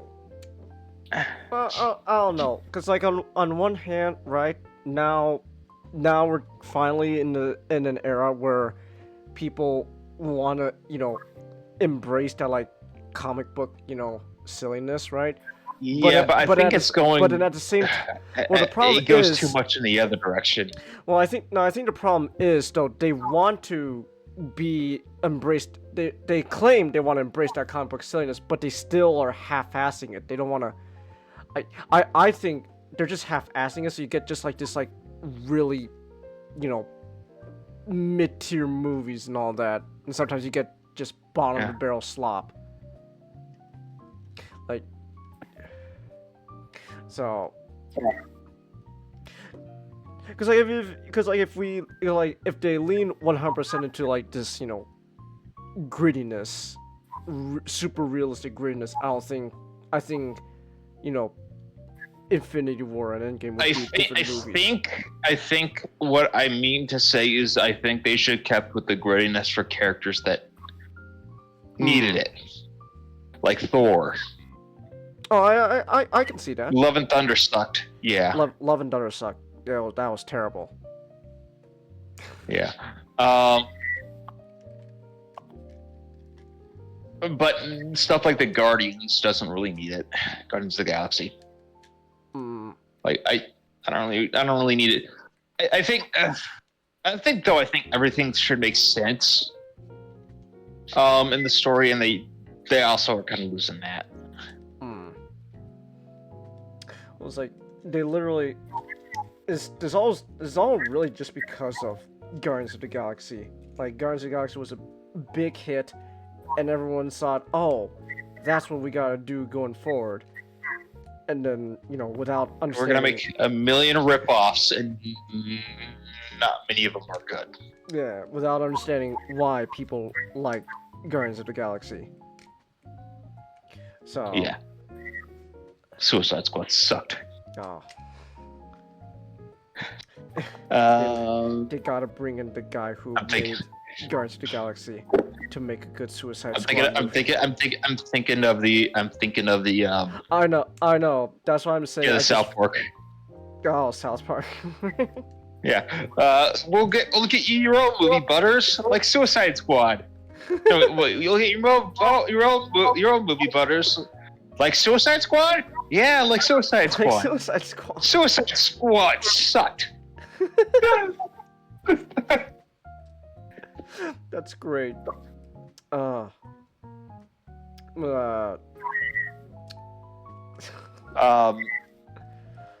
But mm. I actually like the flow of the movie. Like it is a very much a superhero origin story.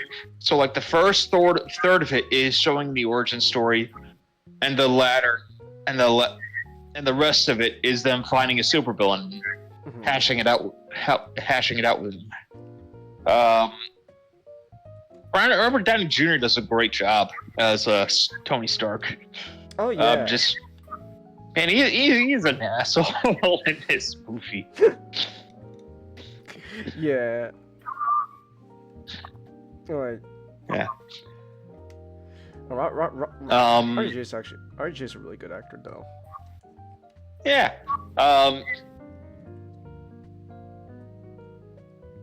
He is Mm. It is a bit more interesting because he is I remember him from the later movies, especially like Infinity War and Endgame, and then at that time he is still snarky, but he's more Mr. Responsible. Uh-huh. And then this, he's like Yeah. very much a seed in just a seed in the ground. Mhm. Which is funny because this guy is probably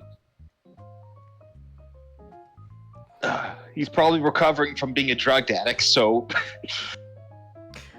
Well, like RDJ himself was going through a lot at that time. yeah.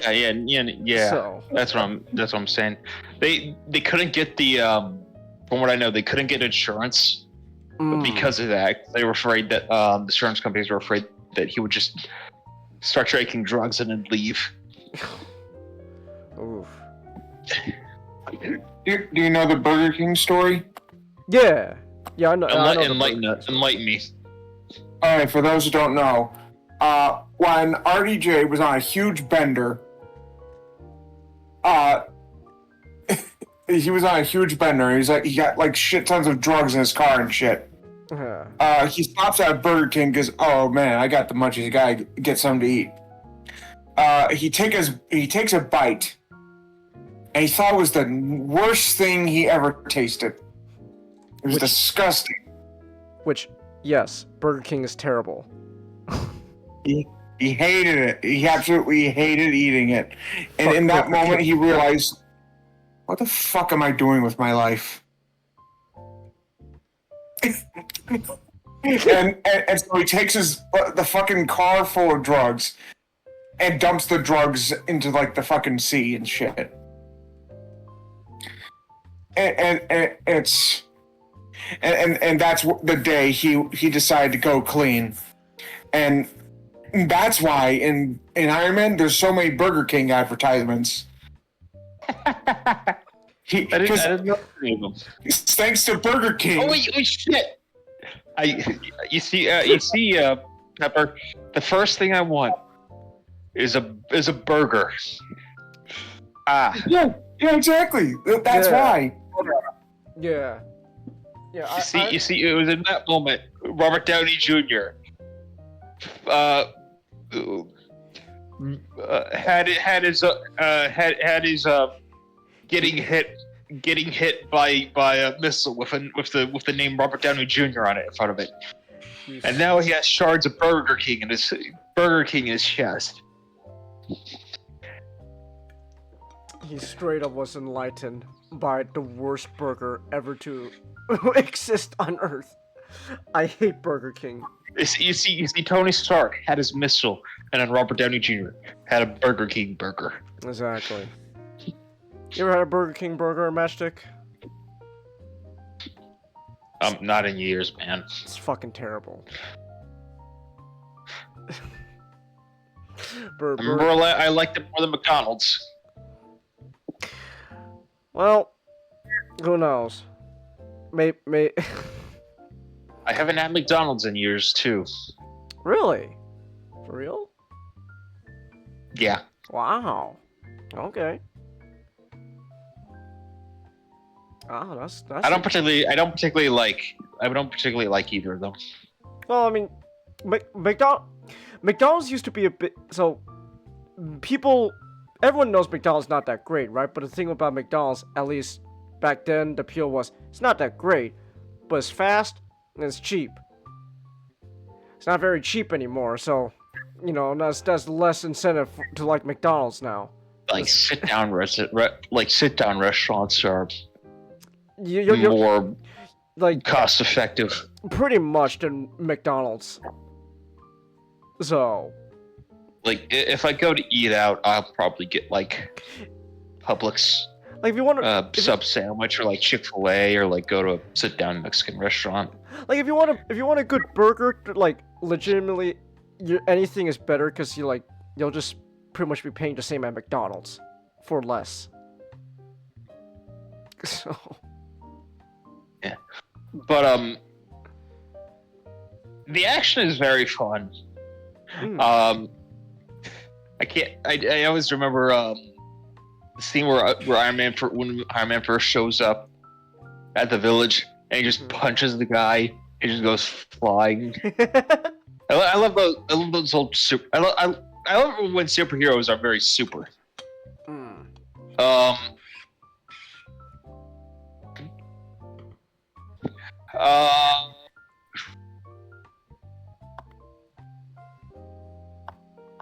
You got Tony Stark, who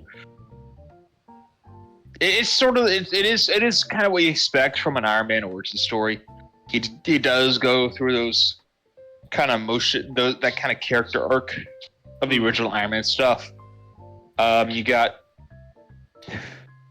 one of the we're gonna be talking about two major recasts in the MCU. The first one is ROBBIE, War Machine. Yeah. they replaced him with Don Cheadle in 2008. You know what? To be fair though, they just couldn't handle. Was it oh my gosh? What's Terrence Howard's fucking bullshit math again? Hold on. I found it funny when Terrence Howard looked at the it's terrology. Look at this.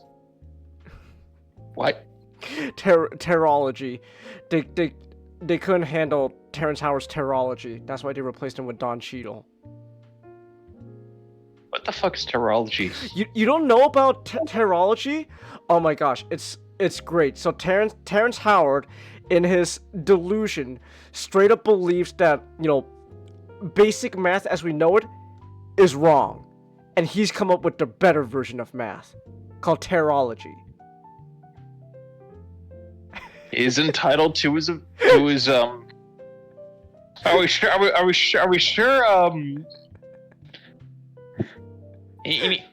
Terrence Howard needs to go to Burger King.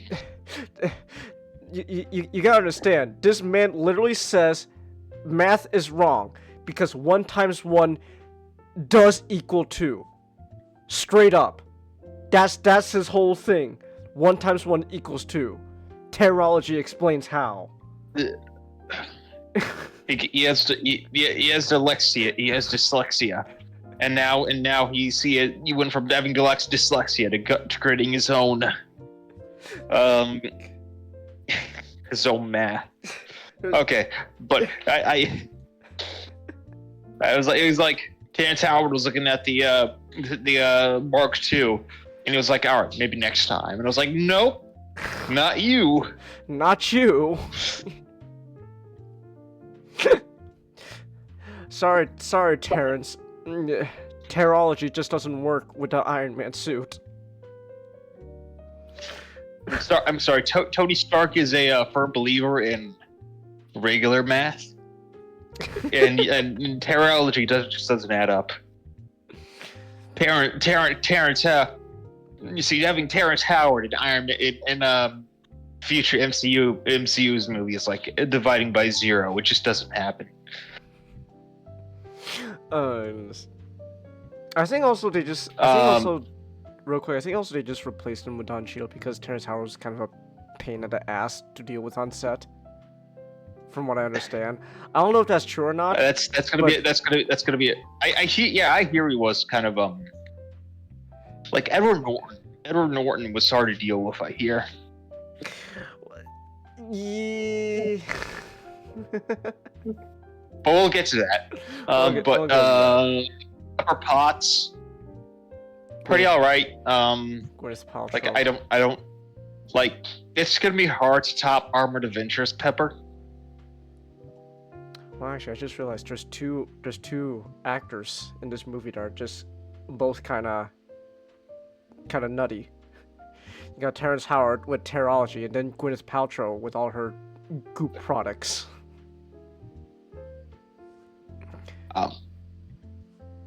RDJ, but turns out RDJ, the known druggie, was the least insane person. Turns out he would go on to be the best. He'd be like one of the best ones on set. We got we got Open Eye Stain, which is fun to watch. Jeff Bridges is just fun to watch. Oh yeah, act like an asshole. But all right. So, you know the guy who Tony Stark built this in a cave with a box of scraps. You know who the guy he says it to? The actual actor? He shows up in Spider-Man. That I know. He's working with. Do you know who the actor is? No. Ralph from Christmas Story. That's great. I had to do a double take when I clicked on his name. That's amazing. Oh my gosh, Peter Belinsky. That's funny. Ralph from A Christmas Story. All right, look at him go. Don't use the Ironmonger suit, Mr. Stain. You'll shoot your eye out.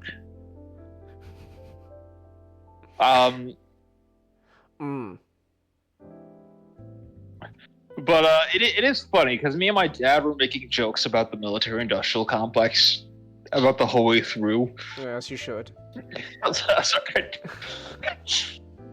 Iron Man is literally funded by our tax dollars. What the fuck?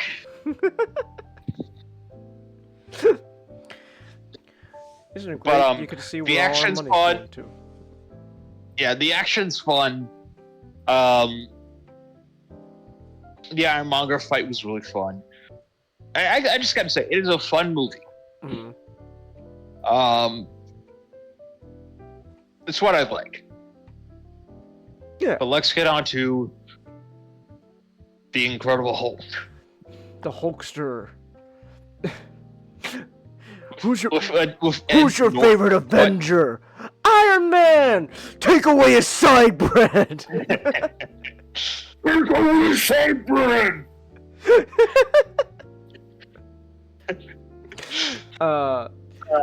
Yeah, so I know, so based on what Nott told me, one of the biggest reasons why Mark Ruffalo even came on was because Edward Norton doesn't like sequels.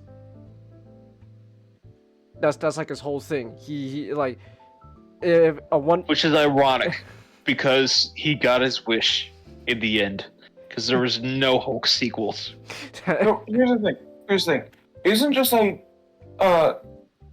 sequels, is that when Edward Norton comes onto a project, he gets involved with the project. Yeah, I heard. Because I was reading this and I was like, okay, I kind of understand why Edward Norton isn't they weren't having it with Edward Norton, because it looks like he was rewriting the script. He was rewriting the script. The thing is, and like Edward Norton is scenes. actually a huge Incredible Hulk fan. Yeah, that I read that too, which was. Had Edward Norton still like been part of the MCU, we would not get Professor Hulk. You know, at the very least, the way he is now with the dad. I kind of wish Edward Norton stuck around, and he would be a bit more compromising, because I do think he's better than Mark Ruffalo. Well, it's like we were talking about earlier with Ninjato. Like, Mark Ruffalo was actually really good in one movie. And it wasn't even his own movie. He was good in Avengers. He was. That's it. That's about it.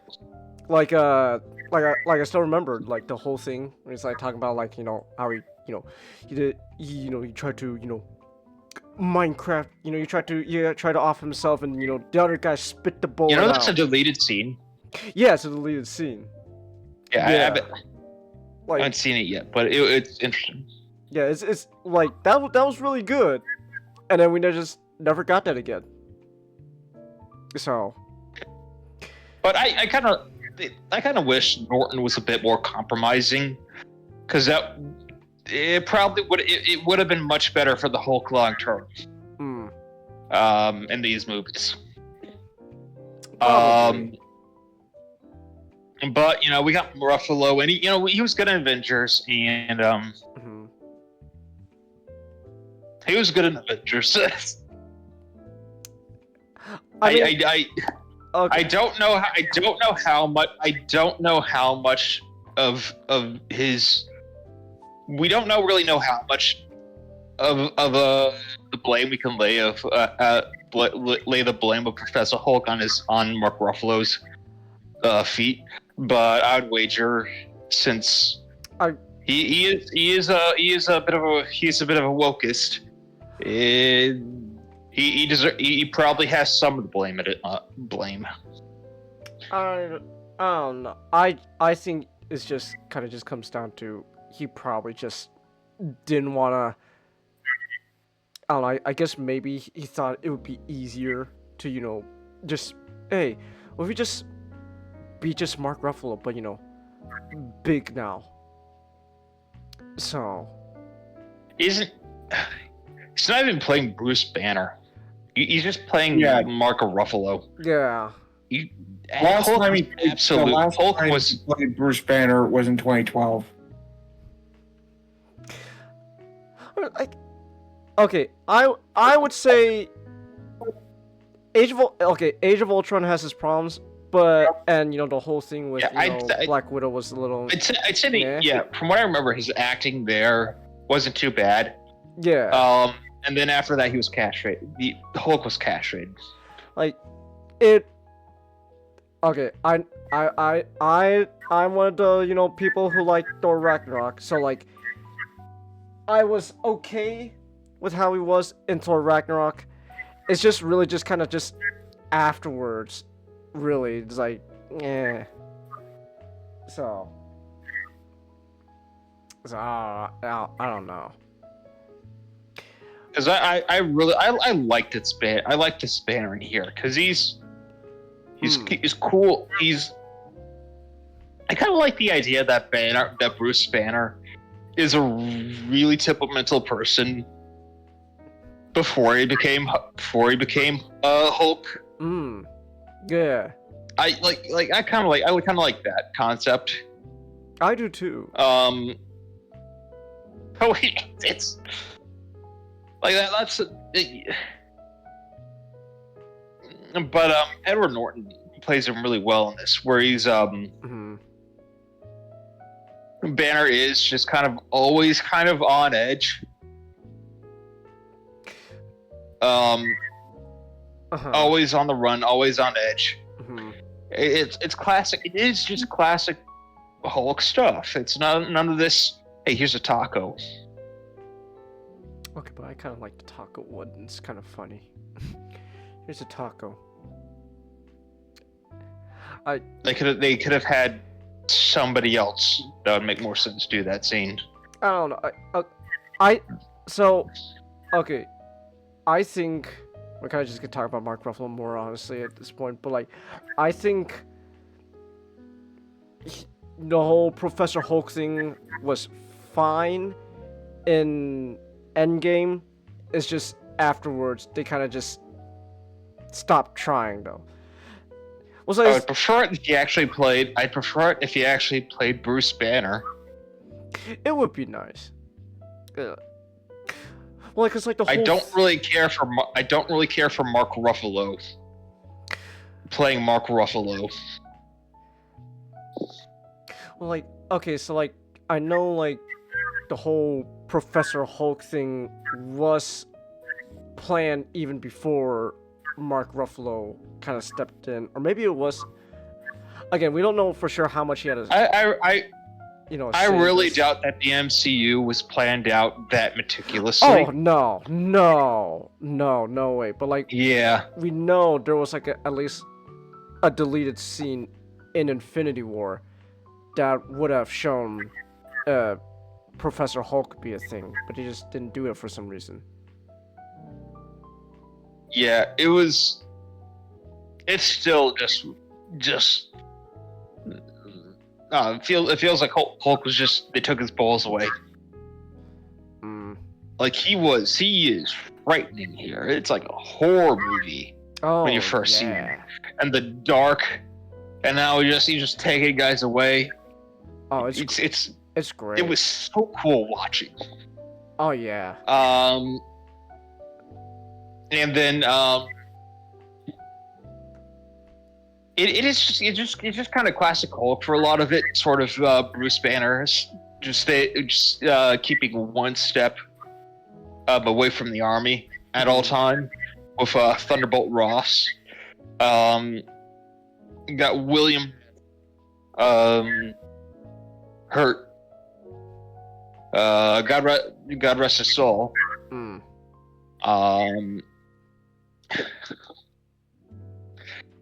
And some, which like it's I do appreciate it, but it's kind of hard to talk about because a lot of this is just classic Hulk stuff. From what I know, I'm not an enormous Hulk fan, so there isn't too much I can particularly point out and say, "Hey, this is really cool," or "This references to the comics." But to me, this does feel like Hulk, and it's just classic Hulk stuff. The Abomination was fun. I kind of wish they gave him the fins. They eventually give him the fins. We don't talk about that. He never showed up after. He only showed up in Incredible Hulk, and then they never brought him back. Well, I mean, they gave it in what was it? She-Hulk never happened, you know. No, it was Doctor Strange, Multiverse of Madness. Really? Yeah, before, because he made a brief cameo there before She-Hulk. So. It wasn't Doctor Strange. It was Shang-Chi. Oh. Nick, Shang-Chi's such a forgettable movie, man. Yeah, he fights Wong in Shang-Chi. Shang-Chi's just a cage fight or something. Yeah, something like that. I don't know. Shang-Chi is just forgettable. It's legitimately a forgettable movie. So. But they also included a scene of the leader, and you know they're. Dude, I don't mention the leader, man. I saw on Twitter earlier. We have there's now a clear look at what he is like in new movie, man. I don't know what happened, because like the promotional artwork literally had him perfect. It was just a dude with a big ass head, and then they changed it. Is he just a dude with a regular sized head? It's a dude with a regular sized head, but now like Boo. the whole idea is like it's his brain that's big. That like it's like the veins of his brains are like popping Like, out and all that. Like, you can do both. You can have him with a giant head, but so that giant head is kind of fucked up looking. Hold on. Let me see if. Hold on. Yeah, show the before and after. Show the Oh, I found. promo art I and then found what it. we actually got. I found it. Hold on. Putting this in the background. This is the leader, man. Oh my goodness. What happened? Look at this shit. Holy Look at this shit, that is Look at this awful. shit, man. I know. That is legitimately awful. I know. Cause like Show us the promo art to wash this from our mind. yeah. Hold on. The promotional artwork and stuff. Look at this. Look at this. Look at this from Reddit. By the way, look at it. You had it. You had it. Why'd they change it?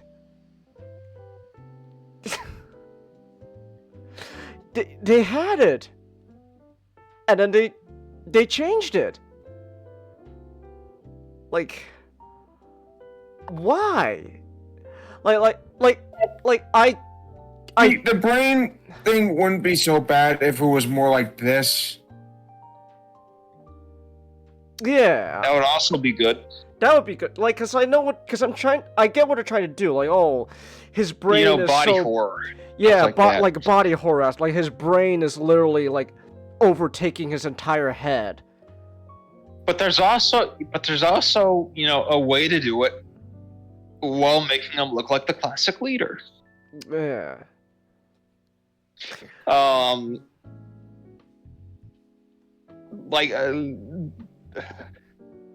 But that's just disappointing. Yeah, man. So don't I never thought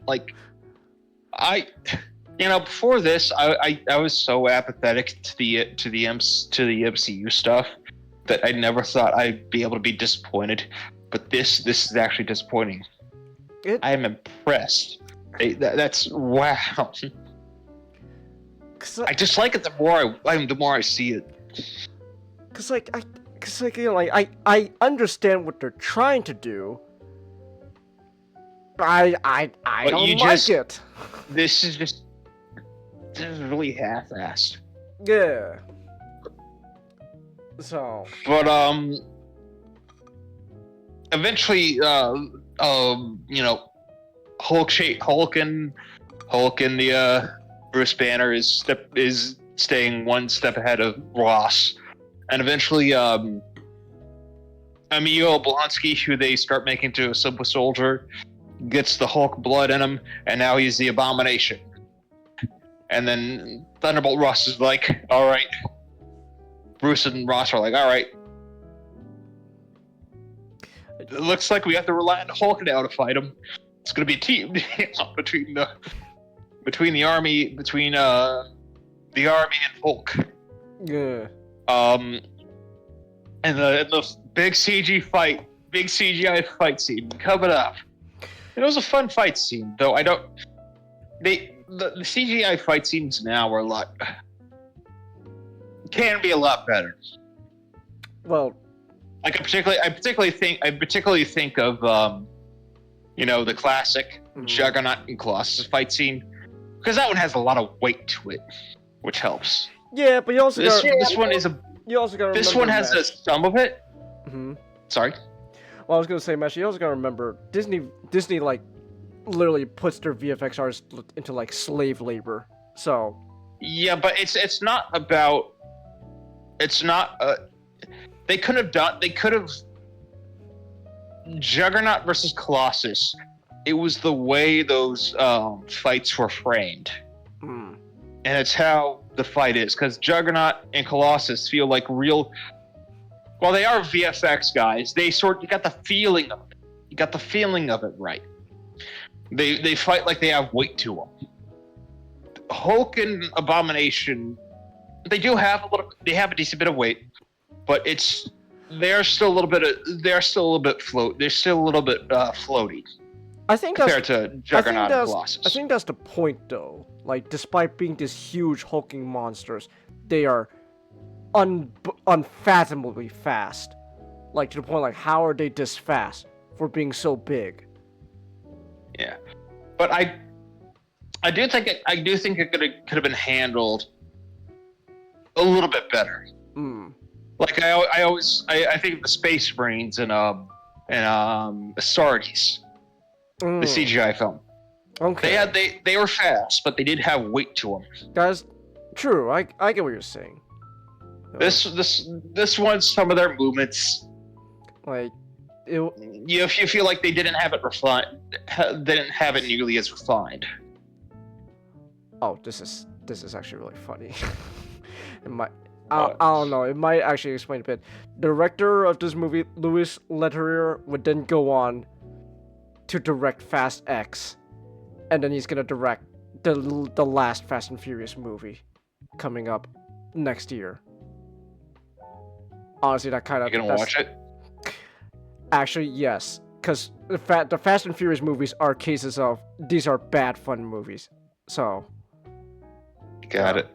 Oh wait, he was replaced by Justin Lin in Fast X. So they replaced him halfway through production. But he is still directing Fast 11 though, so that'll be fun. Got it. But generally, I did really like Hulk. It was a good movie. It was a good movie. I liked it. A bit of a black. It's really the black sheep of the Phase 1 movies, but it really does. It is. It's a real shame. Hulk really deserves more than what he got. Because it's a real shame that Phase 1 was the highlight of Hulk. Yeah. But I feel like really Phase 1 kind of was the highlight for a lot of the heroes though. Yeah, it did feel like I think starting like Thor. I don't. It does feel like they were a lot more meticulous about everything, aside from maybe Captain America, because Winter Soldier is the best movie of the MCU. Winter Soldier's great. I need to go watch that again. I'm not sure if I'm gonna watch more MCU for a while after this, but I really do want to watch Winter Soldier sometime soon. Winter Soldier's really good. That's also like such a big reason why I'm so hesitant to watch new Captain America, man. Because like if the new one is just Winter Soldier but less great, then what's the point? I'll just watch Winter Soldier. So, man, I do legit feel bad though for Anthony Mackie. Like this is supposed to be his. H. Angus. Yeah. How about sometime we do we both watch Winter Soldier and then we do a 2 cents on it. Sure, I'll love to do that. Yeah. I love Winter Soldier. Yeah, Captain America here. Where's the just a second. I need to find a Wojak. Wojak. Though I also want to say, speaking of the Marvel movies and stuff like Thor, I know the big thing about the Thor movies was a lot of it was just kind of Chris Hemsworth feeling like based on what I understand, a lot of Thor, like especially after the second Thor movie wasn't received well, Chris Hemsworth felt like they needed some kind of like, I guess somewhat of a reinvention, like a different, like a change in how they approach Thor, because Thor Dark World wasn't all that liked, so that's why we got Thor Ragnarok, and it was a drastic difference from Dark World and the first Thor movie, and it did well. And then after Love and Thunder, well, that abomination of a movie. He's gonna be going back to the serious stuff. More like at the very least, he said like he wants another shift in how they approach door movies after Love and Thunder. So maybe that'll mean more. Okay, maybe that'll mean more serious door movies again. So.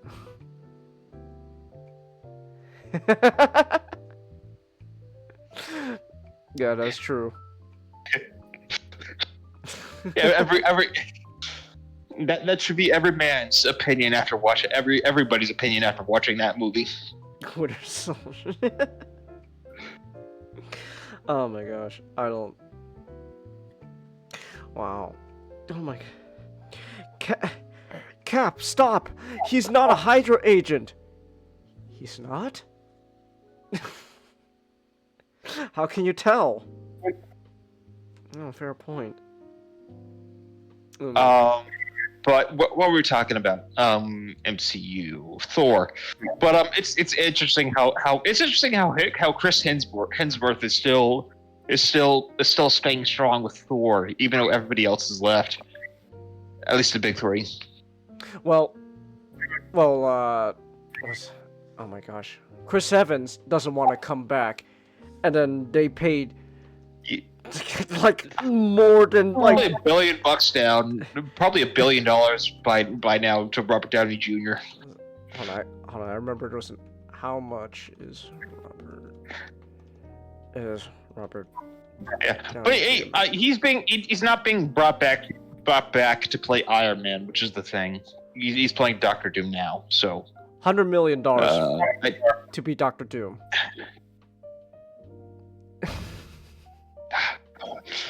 For a movie, they're really just.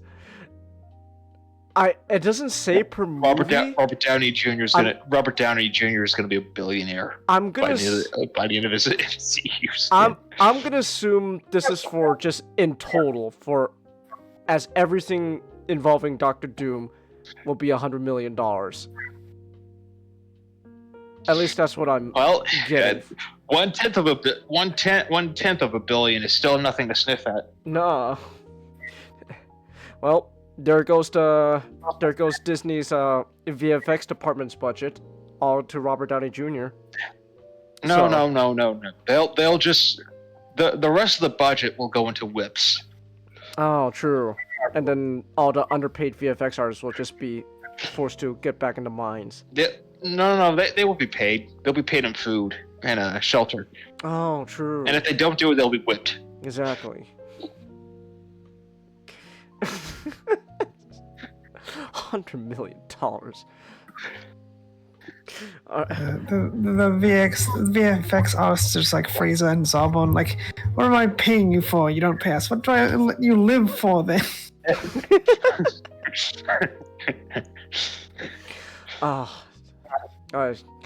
I love Disney and their slave labor. Let's go. All those little Chinese boys and girls in the VFX factory being whipped. Well, no, I don't think it's Chinese anymore. I think it's like like. I'm making a joke.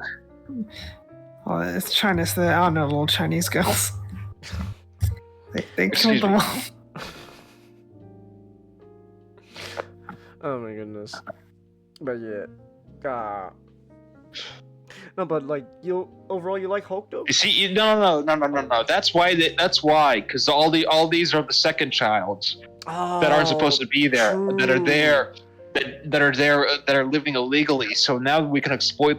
Now Disney can exploit them however much they want. You got a point there. That's right. Man, that one child policy really screwed him over. Holy shit. It screwed them big time. Yeah, they realized that, but way too late.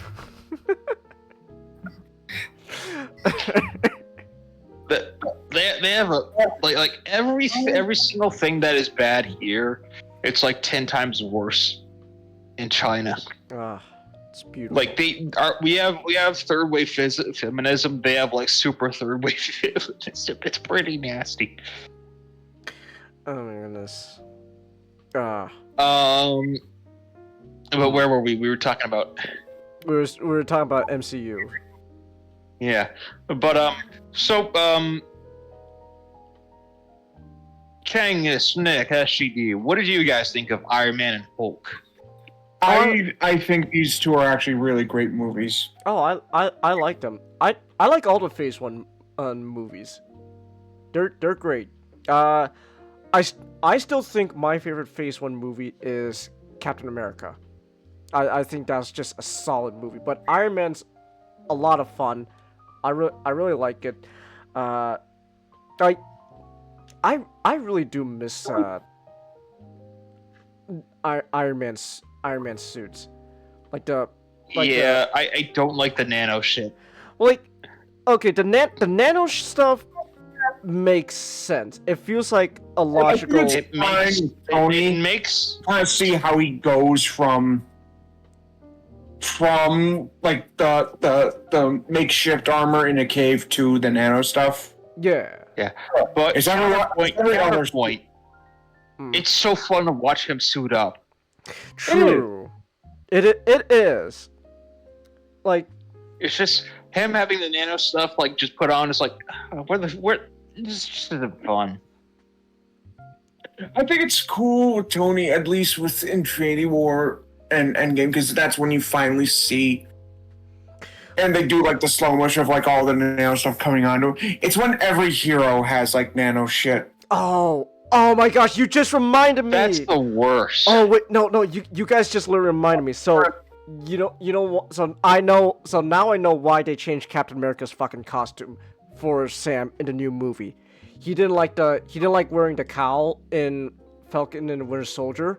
He said it was like uncomfortable to like work with.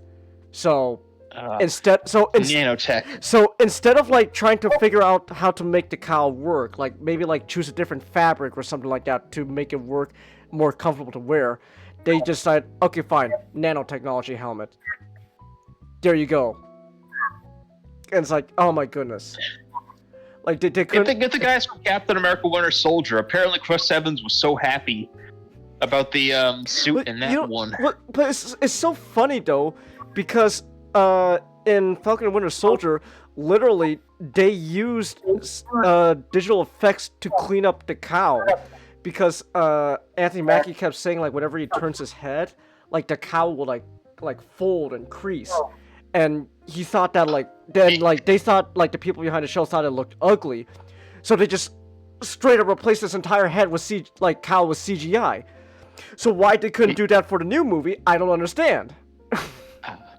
He should just go. He should just be like Batman from '89. Just turn his whole body every time. Exactly, he should. We're gonna go for a full circle of superhero costumes. But yeah. You know, it's Kyle's stuff on superhero costumes is so interesting, because despite reasonably giving shit to Zack Snyder, Batman vs Superman, Dawn of Justice, they actually found a really good way and material to make a cowl for Ben Affleck to wear, where like he could still have mobility in his head while the cowl just like crease and fold, so it could still keep the appearance of like a solid muscle neck. So they have the technology, they just don't want to use it. And then the Batman, they just add a collar so they don't have to worry about it. Yeah, but I like the creases in the neck. Creases in the neck. How? What are you talking about? There's a cowl there. You can't see it. Yeah, but the problem is there's a lot less effort to put into costume design now. Mm-hmm. Like you look at cosplayers, like one person can do this in their free time, and you have these professional movies which spend thousands of dollars on costumes, and it's terrible. like TV budget stuff outdoes a lot of the shit nowadays. It does. Man, I really like the Batman suit. It really looks nice. It's pretty good. Like, It's not. I can't say it's great, I- but it's I pretty think. good. Well, okay, it works for the movie, and for everything that was going for. It's a really good suit. Like if you But I do hope they refine it to be more classic Batman on the next. I think so. Real quick, before we get back to Marvel, I think most likely they're gonna keep this. They're just gonna keep the same like aesthetic and suit for the new one. And if you want like a more like classic looking suit and all that, you're gonna have to wait for James Gunn to put Batman into DCU.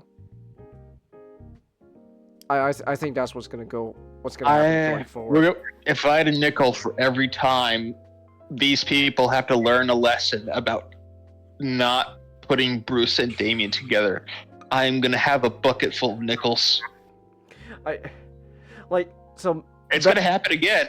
They're gonna have to go through a few movies of Batman, Bruce and Damian having no good dynamic before they realize that you have to put Damian with like Dick or something. So Matt Reeves has stated he wants all his Batman movies to be if there is a Robin, it's still gotta be very focused on Bruce. Yeah, it's a very Bruce-driven movie. So I think like if you want like your comic stuff, you really just gonna have to wait for James Gunn to do something with the DC. Yeah, but I'm complaining about how James Gunn is gonna have to learn a lesson through failure. We'll see. Because it's Damian and his temperament does not work with Bruce in the dynamic. We'll see. Because it's basically having two people. Two little Bruces. We'll see. Maybe they'll. I'll bet money on this. I'm very confident that they're gonna go like, hey, all right, we have to pair him up with somebody else eventually. I still think the best Damian I've seen so far though was from Batman vs Ninja Turtles. I think the best Damian was Super Sons. Super Sons? I still haven't read Super Sons, so it's the perfect way to do Damian. Okay. I'm not I'm talking about outside of comics and stuff like that. The movie Battle of the Super Sons. Oh, there's a movie for Super Sons? I didn't know. Yes. That. Oh. Yeah, it's actually CGI. Oh, it is. Oh. Pretty good. Oh. You'd like it. Okay, sure, I'll check it out. All right. But that's kind of the way you have to do Damian, where he's kind of an. All right, I think we're getting too far off topic. we're getting to DC stuff now. This is all because I complained about Anthony Mackie's costume in Captain America movie because Disney's lazy. So. But yeah, Hulk and Iron Man Hulk are good. If you haven't seen it, try it out. I mean, these movies are from 2008. They're like the first MCU movies, so like. But then again, people could be like you, Mashtik, who have somehow never seen these movies before. Really, what gets me is the fact that you never saw Iron Man till recently. Because I figure like that's literally first movie, like everyone knows about Iron Man, so that also surprised me. But I haven't seen it. All right. Well, let me stretch. All right. Any other thoughts though you have on these two MCU movies, Mashtik? No. No. Alright then. Alright.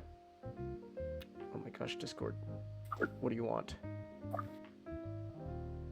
Oh, never mind. It's nothing that important. Alright. Alright. Well, let me go now. I've been going for a little... We're almost 2.5 hours now. Okay. Alright, so... real quick. I gotta use the restroom. Shocker, I know. But, I'll try to make it quick. I'll try to make this a quick break. In the meantime, you guys enjoyed the little bathroom break video I have and all that. And then I'll try to make it quick-ish. And then when we come back, we can talk about... I can finally explain who the fuck Robbie Williams is. And unfortunately, he's not a chimpanzee in real life. I know. It's a shame. But, alright. So we'll yes? Do you want a rock DJ? I do. Actually, funny you mentioned that. Funny you mentioned Rock DJ. I'll get to it when I talk about a movie. So. All right. So we're gonna take a. So yeah. All right. We're gonna take a quick break. We'll be right back. Where is my thingy? And. Just a quick reminder that you can support me through Stream Elements. It is completely optional, but your support allows me to keep making content such as buying new games and more. I love pussy!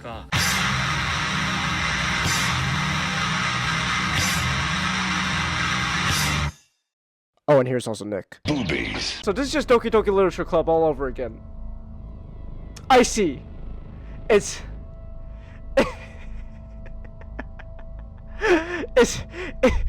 Doki Doki Literature all over again. Ah! Jeez. Fuck.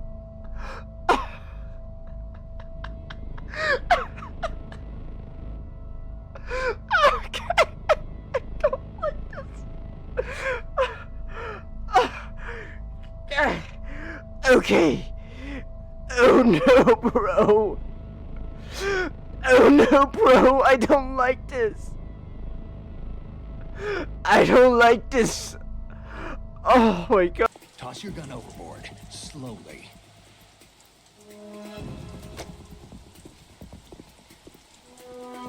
A woman. Show your face. A woman? I know. This snake is just like me. A woman.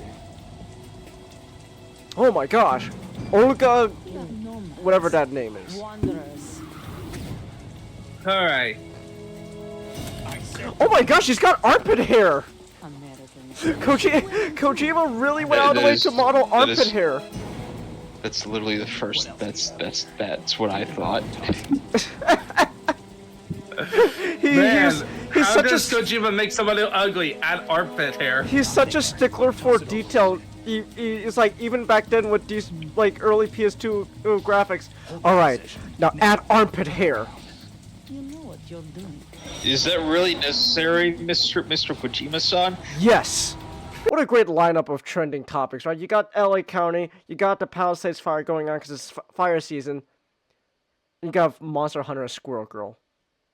Gee, I wonder why Squirrel Girl's trending. I wonder why Squirrel Girl's trending. Oh my goodness. Actually, you know what? Hold on. Let me do this off screen just in case, just to confirm.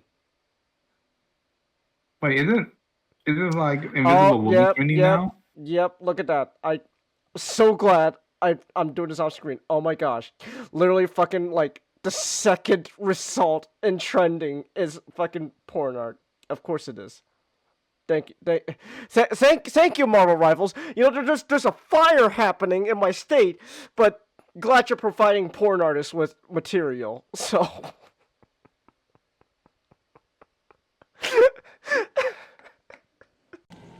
Okay. Open sesame. Oh my gosh! Look at his cheeks. What is it with Kojima and making all his protagonists have big cheeks? Oh my gosh. Oh, what's happening with this guy? I'm gonna say Yuta's the fodder.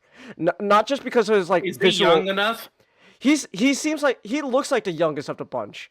He looks like the youngest of the bunch. He's like the way they treat him and how he acts. He seems like the youngest of the bunch here, and just like the way he reacted when he saw the picture of Haruka, it's like oh. So like, and plus like we don't know much about Yuta at the moment. Like Nagumo's got all the personality that like like right off the bat, so like you love him. Like oh he's great. He starts off as kind of like knockoff Kuze, but then he ends up being his own guy, and now he's kind of being like Riki all over again. And I'm scared for his life. And I don't like that. I think so. I'm guessing it's Nagumo. This guy here, on the far left. No, unlikely. And also, you know what? Also, this Yuta. Not only does he look young enough, he looks the most, like, pretty face of the bunch. He looks like the most pretty face of the bunch. So, I'm gonna say Yuta's the dad. Oh, hello. You're a cute Mita. That's a cute devil Mita. Oh my god. Oh my gosh! It's Doom! Whoa! Bro! They got fucking Doom in this game! Yo! Oh my gosh! It's fucking Doom. Hell yeah. But shit, damn it, it's a semi-automatic gun though. Wait. Oh, but there's no glory kills though. Hold on.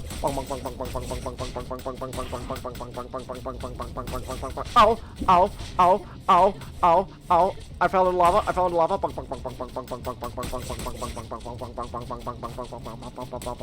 There we go. Bro. Can your Mita run Doom? Oh my gosh, fat bits. Fatty fat cakes! Stay still! Fatty fat cakes, stay still! Ooh! Take your fucking Ozempic, you bastard! Oh my gosh. Okay, where is he? You stop taking Lizzo. Thunder. Okay, let your baby go away. Thunder. You know, if you want, I could do the scream. I could do the scream voice. Oh, I was supposed to get off.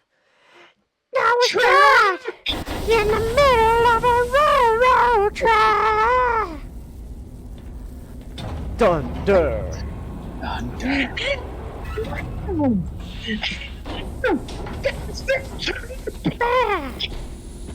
Thunder. Mama wish, and I saw what could I do? Thunder. Thunder. Oh my gosh, this is what happens. I'm singing Thunderstruck, and look what happened. I died for singing Thunderstruck. Fighting Robotnik for you youngsters, understand? Mm-hmm. Good. Well, have fun. Sounds like I have an important meeting soon. Play nice and be home before dark. Bitch. The fuck you say to me? Nothing. That's right. You know what? No dinner for you. Great. I'm Nick. The way we're just saying, coming about all this, I firmly believe this would be a real thing that would happen now. Tail sees food on table. Dinner twice a week? Oh my gosh! What week? He gets capped. Sonic, help! The guinea pig captured! The guinea pig tricked me! Oh, the guinea pig tricked me! Please, God. Oh my gosh, I hate this so much. Oh, I'm gonna fucking kill myself. No shit, Nick, there's a lot. No shit, there's a lot. No fucking shit, there's a lot, Nick. Look at this shit. Look at this shit. Oh.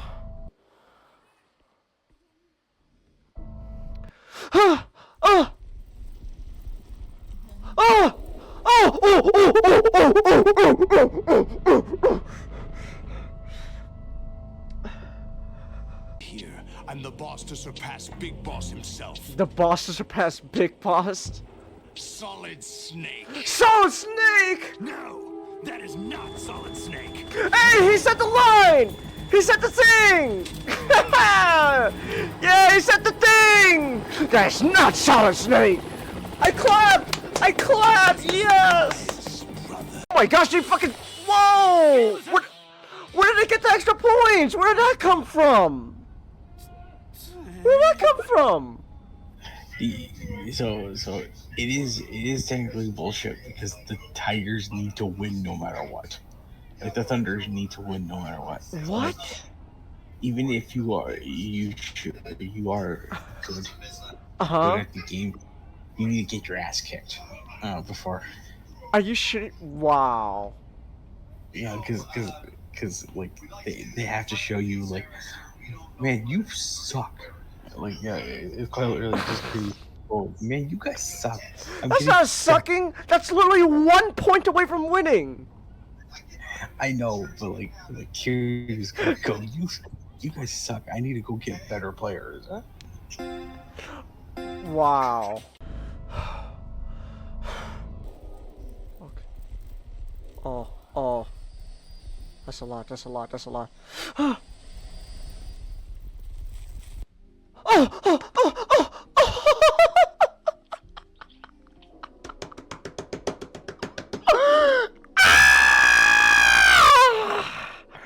Okay. Sleepy Mita. Talk is way.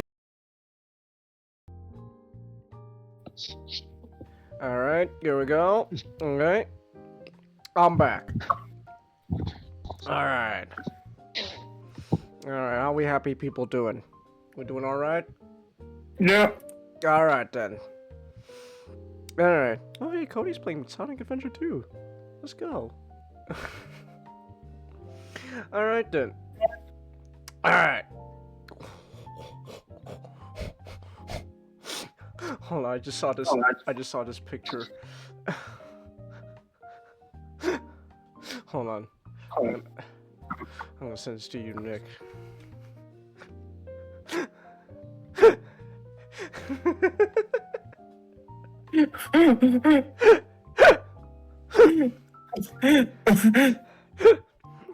Like Jeremy, what the fuck? Like I know. I know what they're drawing is supposed to be like the meme, like like the super veiny muscular arm driving. But like all I could think about seeing Charmy with that is just, oh hey Charmy, hey Victor, you doing alright? You haven't left your room in 3 days. Yeah, I'm doing okay. Just checking out that internet porn. You checking the mail or something? What? Yeah. What happened? You been lifting weights or something? Yeah.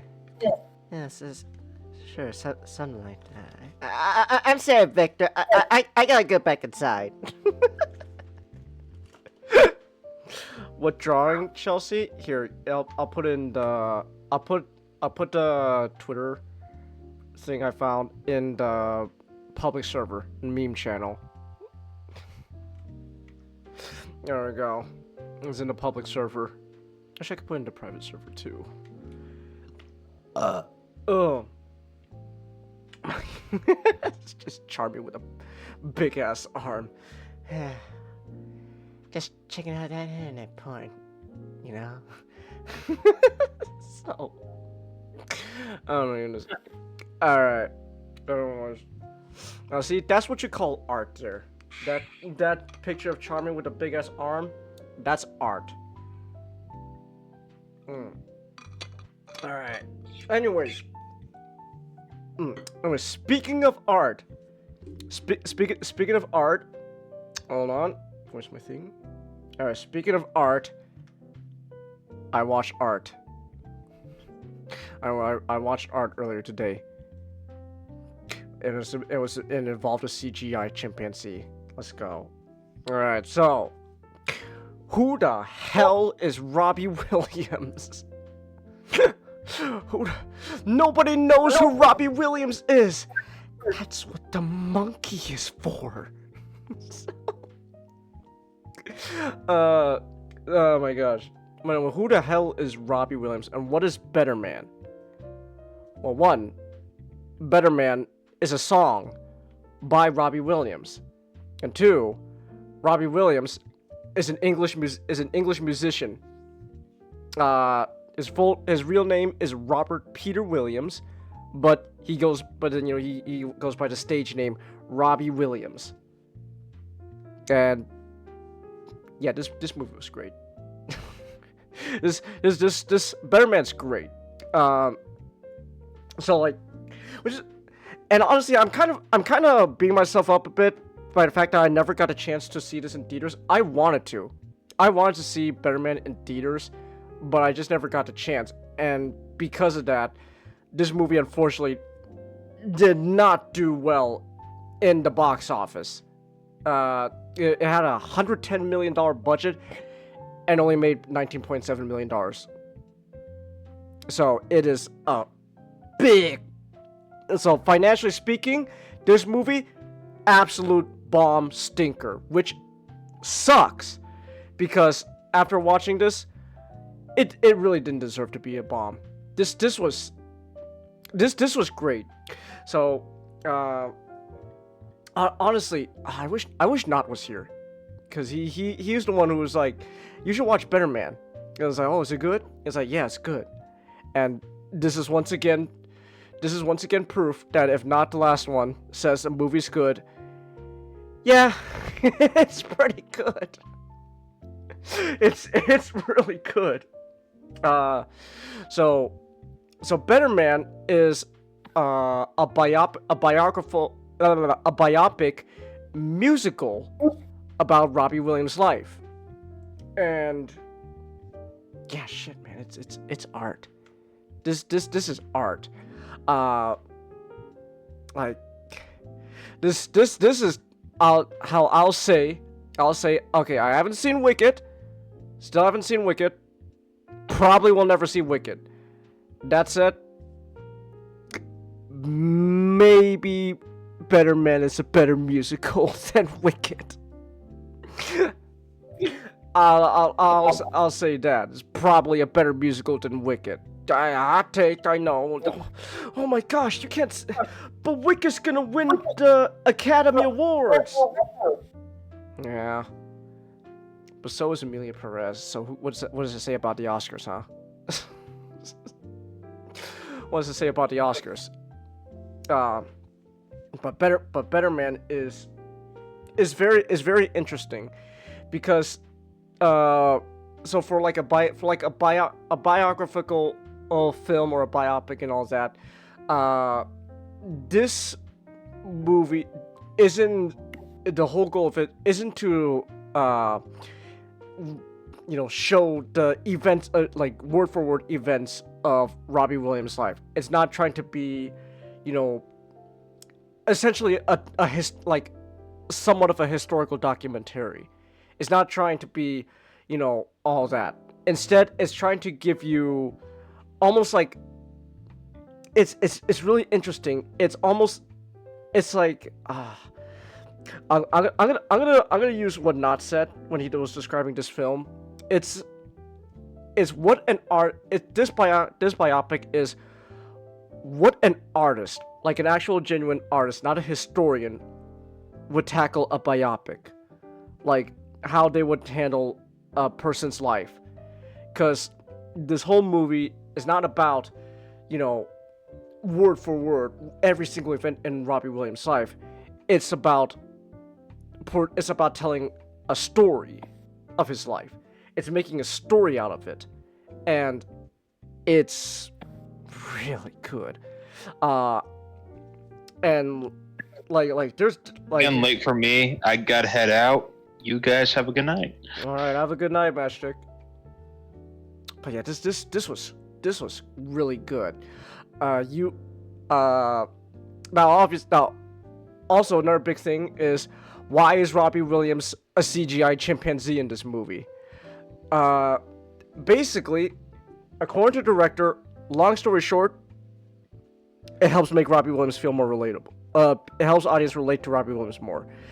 Though, like, I don't remember word for word, but like he said along the lines of like, general audiences are gonna feel more sad and uncomfortable when an animal starts doing drugs and cocaine than a human being doing drugs and cocaine. So that's why they chose the chimpanzee. And yeah, I kind of see what it's getting at. I think it's just uncomfortable in general whenever anyone or anything is doing that much copious amounts of drugs. But like, yeah, you don't really want to see a chimpanzee start snorting cocaine like every 2 seconds. And well, okay, that's a hyperbole, but you know, like, you don't want to see a chimpanzee snort cocaine like before every live performance he does. Or you don't want to see a chimpanzee take heroin while his girlfriend's breaking up with him. Like, you don't really want to see that. So yeah. So anyways, with all that said, that also means that I don't want to really go into the judging this based on like how accurate it is to Robbie Williams' life and all that. Is it accurate to his life? Like one to one? I don't know. Probably not. I think accuracy is kind of out of the picture when you start representing him as a CGI chimpanzee. So, but again, the movie's not trying to be an accurate depiction of his history. It's obviously dramatized, but it's trying to tell a story. And it's the story of an artist struggling with the idea of essentially being nobody. That's what it is. It's a story about an artist who doesn't want to be a nobody, who wants to be something. And I feel like that is honestly something that I think a lot of people can sort of relate to. Cause like it's you know, it's like so it's like some like evolutionary trait, right? Passed down in humans, right? Like that, cause you know, like when we were like early Homo sapien Neanderthal shit, like, you know, like, you know, everything's out to try to fucking kill us. So we gotta make as many children as we can. We gotta start, you know, pumping out the children so that way the species can survive. But then along that, there's this idea of innate, you know, we gotta pass down everything we know to the next generation. And then over time, that sort of like evolved into the idea of like, we gotta leave behind, you know, some kind of legacy. We gotta leave our mark on the world. Cause, you know, we gotta be somebody. We gotta be something. Cause if we're not something, as the movie says, we're a nobody. You know, when you're a nobody, you're nothing. You don't exist. You know, you're just a waste of oxygen that's just walking around. You don't deserve to exist. You gotta, like, at least that's the internal struggle that Robbie Williams throughout the movie is going through. This idea of like, if I'm not somebody, if I don't leave my mark, you know, if I'm not this big shot, hot celebrity that everyone's gonna be, you know, jerking off to, who am I? I'm a nobody. I'm nothing. I don't deserve to exist. That's the struggle he goes through. And eventually, you know, like, you kind of, you know, for like a movie like this, eventually, you know, the ending is going to be him realizing, hey, that's a really self-destructive way of thinking of life. You should change who you are, you know, change for the better.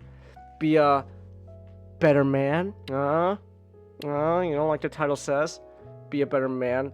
But like, still, the story you're watching is unfold before your eyes is real. I feel like a lot people can relate to it. It's just it really gets you emotionally. I won't lie. Especially at the end there, when Robbie finally with the I'm not gonna spoil I'm not gonna spoil like the movie and all that, but like the ending of the movie when he's performing My Way from, you know, by Frank Sinatra. Yeah, it gets me. It gets me, man. I won't lie. That ending, it gets to me. You know, my eyes got a little watery. I won't lie. It got a little watery there. So, now also when it comes to being a musical, this is also really good. It's also really good. Like, so obviously, right, being a Robbie Williams biopic musical, it's gonna feature Robbie Williams songs, and you know, throughout the movie, and like, but to be fair, it also features other songs besides Robbie Williams music, but it also has his own songs, and a lot of Robbie Williams songs that he sings or like covers and stuff is all for like, is usually to you know, emphasize huge important turning events in his life throughout the movie. So like oh my god, so like one thing is like was it so this is where Rock DJ comes in, Nick. So so there's a scene, right, where so in Robbie Williams' life, what happened early on, one of his big breaks as a famous musician and celebrity was being part of a boy band called Take That, and basically what happens is eventually Take That ends up becoming, you know, really famous. They're becoming really popular, especially with the girls, right? And then because of that, and then eventually what happens is they end up signing, you know, a really good deal with like a record label and all that, and that's the turning point. So like this, you know, like, oh hey, this is it. This is our big moment. We're going places. We are the shit. We're no longer nobodies. And then you got this whole musical number with Rock DJ, and it's this really neat long shot one take scene of everyone doing rock, singing and dancing along to Rock DJ in the streets of London, and it's really cool. It's really cool. Like you see, like how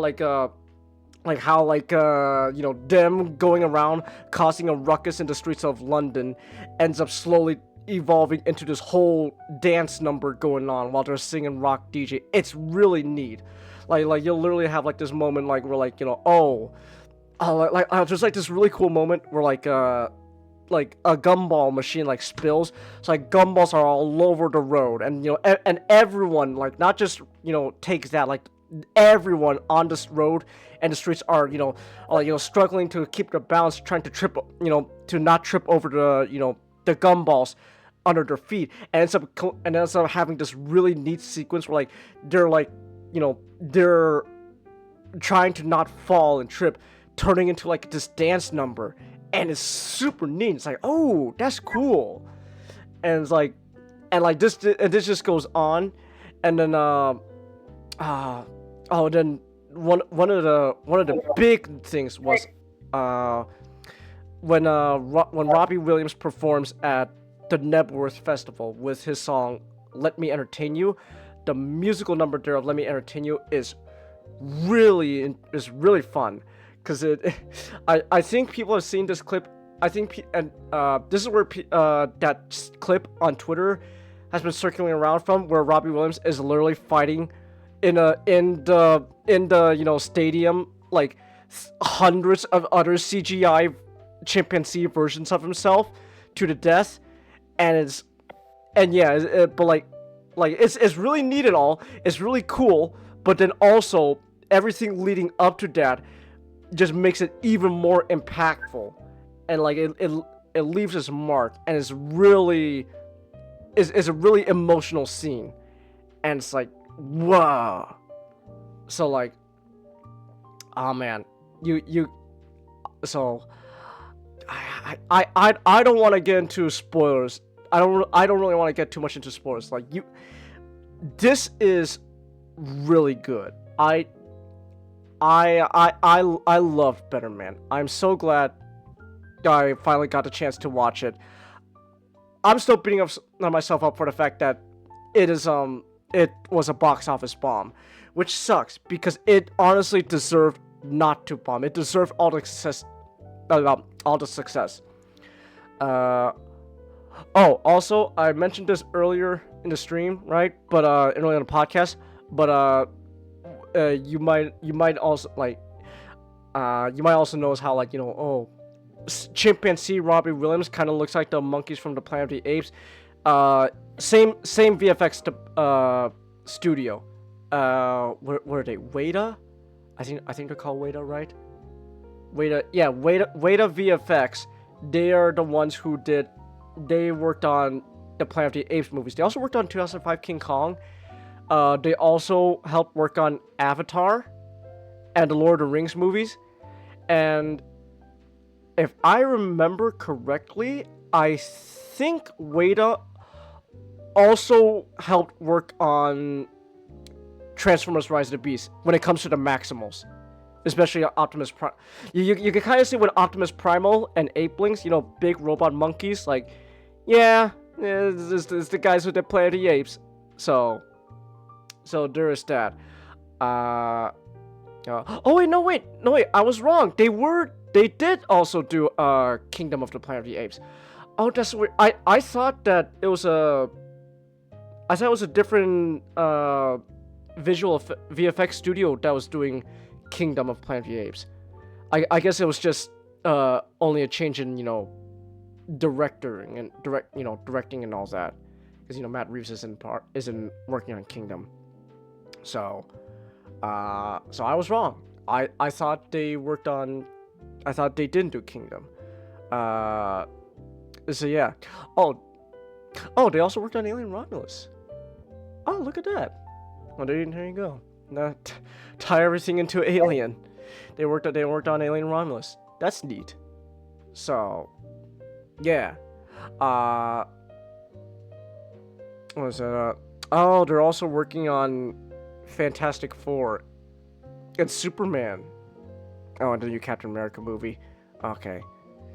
So, yeah. Actually, Weta's done quite a lot of stuff, actually. So, but yeah, basically, Planet of the Apes VFX department, they worked on this movie. That's why chimpanzee Robbie Williams looks like he could fit in those movies alongside Caesar. So there is that. Excuse me, I'm a little sniffly there. And it's not because of the cocaine. There's a lot of cocaine in this movie. Goodness gracious. Robbie Williams did a lot of cocaine. Oh my goodness. I know, right? 80s and all that. Cocaine was the drug at the time and stuff, but like, that was a lot of, gosh, it was a lot of cocaine. Oh my goodness. Like, wow. He was snoring that shit left and right. Goodness. I'm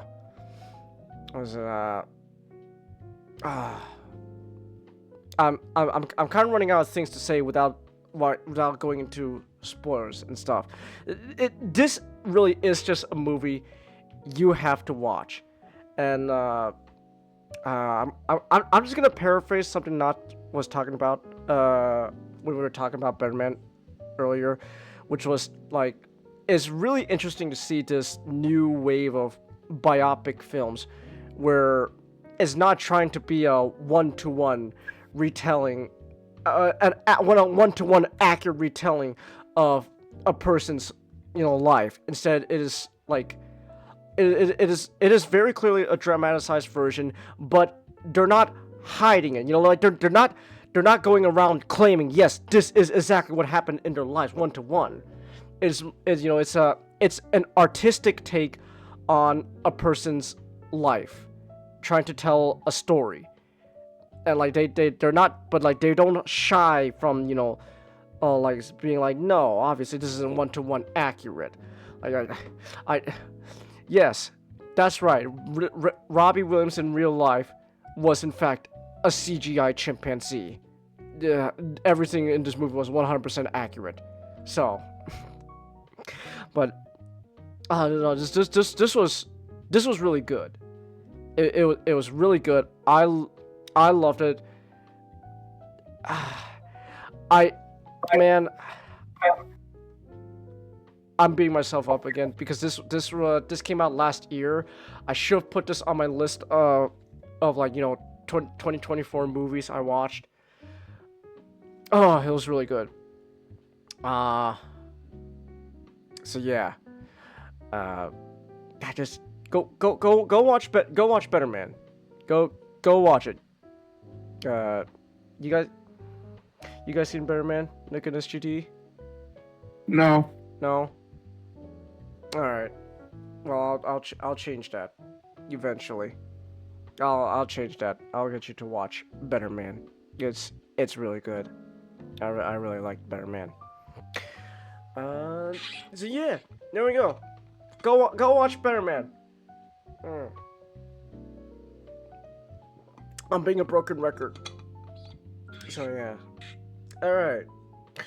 We've been going now for about 3 hours. Alright, let's go. Alright. Well, I guess what better way to end the night off than with Digimon? That's right. Speaking of digital stuff, there's a digital chimp. We went from digital chimpanzee to digital monsters. Let's go. This is what life is all about. Isn't it great? So, yeah. So SGD, you with us or? Yeah, I'm still here. All right. So SGD, 4 years in the making for this, huh? Yeah, it's been a very long 4 years. It feels like it's been, I don't know, 10 years.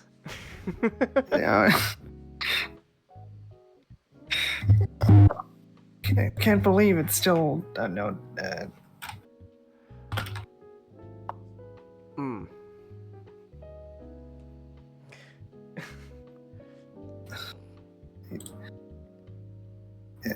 Thank God it's only 2019.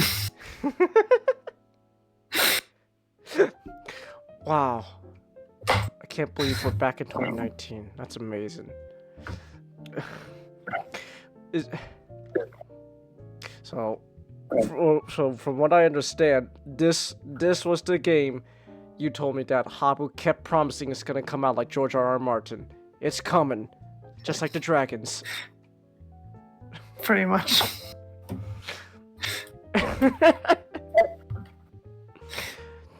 So are you excited? I have feelings on it. All right. So yeah, the other day was PlayStation State of Play, and I woke up a bit before 5 o'clock in the morning. All right. And I took my phone, and people were talking about how GameStop had a new listing for pre-order, being Digimon Story Time Stranger. And I don't pay attention to PlayStation stuff, so I didn't know if State of Play was going to be on that day. And then people saying, "Oh, State of Play is going to be on today," so it's probably going to be on State of Play. And I think it was the second trailer for PlayStation State of Play. They have this big explosion and this narration, and I see the streets of Tokyo, like, and it's a Leonardo DiCaprio meme, like, it's Digimon. Because I recognize those same streets from Cyber Sleuth. Oh, let's go reusing assets. Hell yeah. I don't know if they're reusing assets or if they just recreated Tokyo again. Oh, okay. But it's like the same. It's being made by MediaVision still. They have the same character designer as Cyber Sleuth. All right. And the first news we ever got of the new Digimon Story game was back in 2017 when they announced Hacker's Memory, which is sort of an asset flip of Cyber Sleuth, like Majora's Mask is an asset flip of Ocarina of Time in a sense. Like, it's a brand new game, but reusing a bunch of assets from the old game and is sort of connected. Like, Hacker's Memory is a midquel to Cyber Sleuth. It's telling its own story amidst the events of Cyber Sleuth, and I still haven't played it because, hey, the ending's really sad. and I really hate Cyber Sleuth. So I don't have any desire to play more Cyber Sleuth with more characters I'm not gonna like. Alright. Already knowing how the story... I know how the story ends. And you don't even need to get spoiled to know how it ends. None of it happens. Oh, let's go. It was all in your imagination. Because that's how Cyber Sleuth ends. It was all a dream. Like, it happened, but then when you free Yggdrasil from the Eaters, Yggdrasil reaches back in time and stops the contact between the human world and digital worlds. Therefore, the entire game never happened. Oh, let's go. Because in Cyber Sleuth, you and your buddies, when you were kids, were put into Eden as a test, and then Eden somehow broke through to the digital world. So then you went to the digital world, and human sin corrupted the Eaters because lazy commentary, I guess. Like, it's like, oh, it's Eden, like human sin, and humans are bad, and then that's immediately turned Eaters evil. So when you went back and never went to the digital world, Eaters never transformed into monsters. Therefore, everything after that moment literally never happened, which means the years prior to the game never happened. So I'm like, oh, Hacker's Memory is set in the same universe, so of course none of that happens. Let's go. But they also reuse a thing from Cyber Sleuth where a character is erased from ever existing. Oh, alright. It's like you meet a character in Cyber Sleuth and he is fascinated with Eaters, and at the end of the game he transcends essentially to another state of being. He's ascended. to help defeat the Eaters, and then he's basically erased from existence, like he was never born. Wow. And then they do the same thing with another character in Hacker's Memory. Like, she goes and lives in the digital world because otherwise she's going to die of a terminal condition. But she's also erased from existence, so she exists in the digital world, but in the real world, she was never born. Wow. Okay. I played Scarlet Nexus, which did the same thing, but it's actually good. The game must be good because it's Digimon, Chelsea. Isn't all Digimon games good? Have you listened to SGT talk about Digimon games recently? No, Chelsea, Digimon games have not been good. Most of them aren't good. So many people want Digimon World on GOG. Like, you guys gonna have a horrible time. Oh, let's go. Not that it's going to come to GOG, because people don't understand. GOG does not translate games, and it does not port games. Digimon World has a PC port in Korea, or English versions for the PlayStation. GOG won't upload either of those. Let's go. But yeah, with Hacker's Memory being announced in 2017, the chief producer of Digimon games at the time, Kazusama Habu, said the game exists to tide people over for another 2 years because the next Digimon story game was going to be for PlayStation, the PlayStation consoles, rather than just being on the PSP. And so it'd be another 2 years before the next Digimon story game. And not even 2 years later, they announced that it's not coming. Instead, they're going to do Digimon Survive to tide people over for another 2 years. It's coming in 4 years. So, yeah, so that means the game would have had a 6-year development time, which, you're hearing this about Habu, he probably genuinely believed it was going to take 4 years. And he believed that because he doesn't know anything about what he's doing. Let's go. Because Digimon Survive, which was supposed to come out in 2019, after 2 years development time, came out in 2022. Oh yeah, that's what it's all about. Because they admitted they had to reboot development.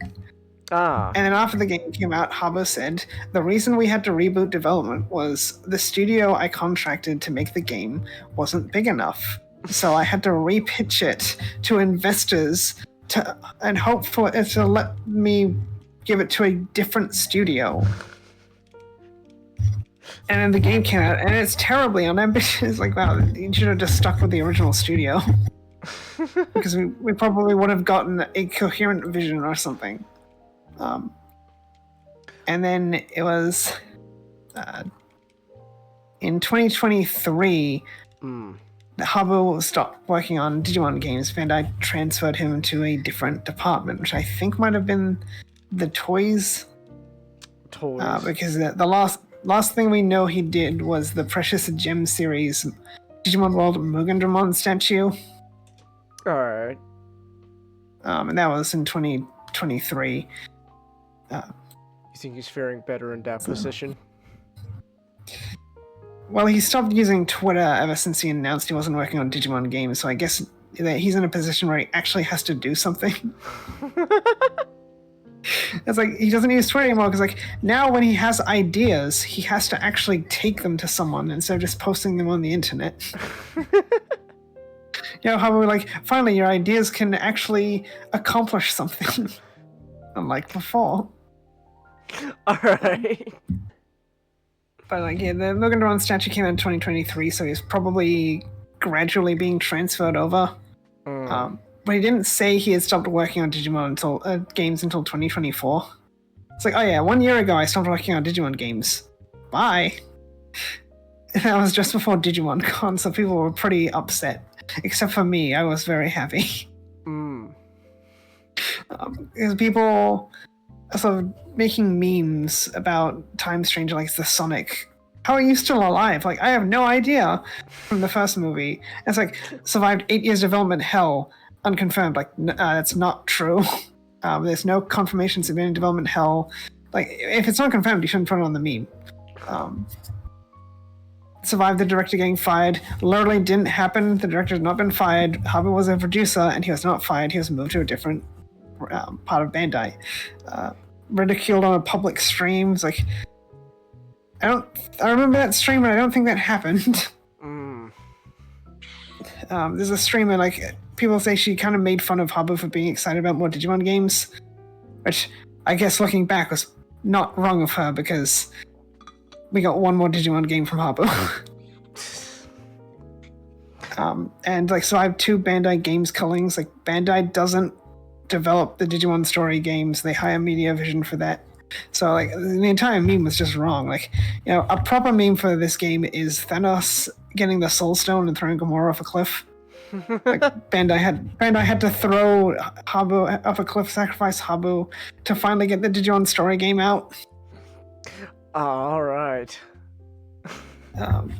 Because like, Habbo said a lot of things. Like, he wanted to get Digimon games out faster, and then he proceeded to take a very long time to give us one, being Digimon Survive.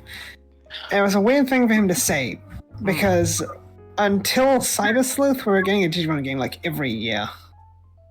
Wow. For several years, like for a pretty good chunk of time. What happened? I have no idea. And like, it was, I think it was part of it moving to the PSP, but then the Digimon World games kept coming out on the PSP, and they were doing fine. Because I think before Habbo we had Ryo Mito, which he didn't do much. Like, he started with Digimon World X in 2005, and then he pitched Digimon Story as, like, it was his idea to create Digimon Story, like a more RPG focused Digimon game, as opposed to the Digimon World games, which is supposed to be more VPET style, which came in 2006 for the DS. Then there's like a Sabers game in 2007, or 2006-7, depending on where you were. Digimon Championship in 2008, Digimon Lost Evolution in 2010. Habu did Super Cross Wars in 2011. That was redigitized in 2012. They made a Digimon Adventure PSP game from 2013. Alright. All-Star Rumble, which was only Western, was 2014, and then Cyber Sleuth happened in 2015. And here we are, 10 years later, finally having gotten the reveal trailer for Time Stranger, and feel like it's so surreal that we can finally just call it a proper name and not just the next Digimon story game.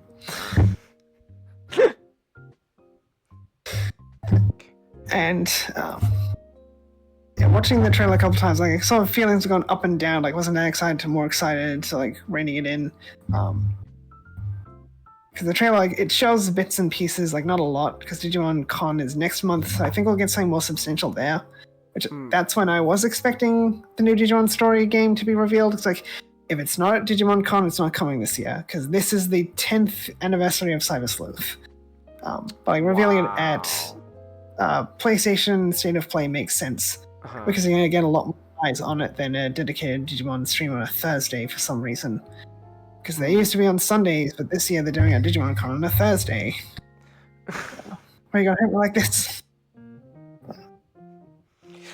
And the trailer has some good things going for it. Let me get a look at some updated models because I remember talking about it. I can't remember if it was off stream or on stream. One of the reasons why Time Stranger might have been delayed was remaking all the models from scratch because PSP models were not going to cut it on a console, I imagined. So I seem to have been correct about that speculation. And we have a good look at some of the models like Greymon, which kind of going for a bit more of a gritty look, which I like. I like when like Digimon and Digimon animation and whatnot goes for a bit more of a gritty look, especially since that's how Digimon started out. It's not like Pokemon where it's always been very cutesy. Digimon started out as being very gritty and detailed. So I do like it when we go back to that. See lots and lots of environments, and dear God, they're not a bunch of blue cubes. Which was, if you went in Cyber Sleuth, you were either in Tokyo or a bunch of blue cubes. Alright. That was it. The only diversion to that was at the end of the game where you go to the digital world, but that's a hallway, that's not a dungeon. I have no idea why they just scrapped all the exciting designs of the digital world in Cyber Sleuth. Because there's just no good justification there. Like you can try and justify it, but it's not good justification. Like ever since Digimon World, like Digimon World was the first exploring the digital world, and it has all these crazy, quirky things, which like gives Digimon a lot of charm, and then that's also represented in Adventure, because Adventure took a lot from Digimon World, because they were in development at the time. Like when they were pitching Adventure, it was either they pitched Adventure or a Digimon World anime, and Toei wanted, Toei or Bandai, someone wanted the Digimon Adventure, so that's what we got.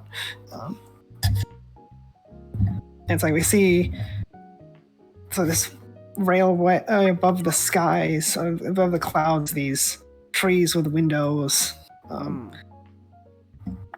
the trunks, underwater with gears about. And it all looks very good. And we know the story is something is causing the world to collapse.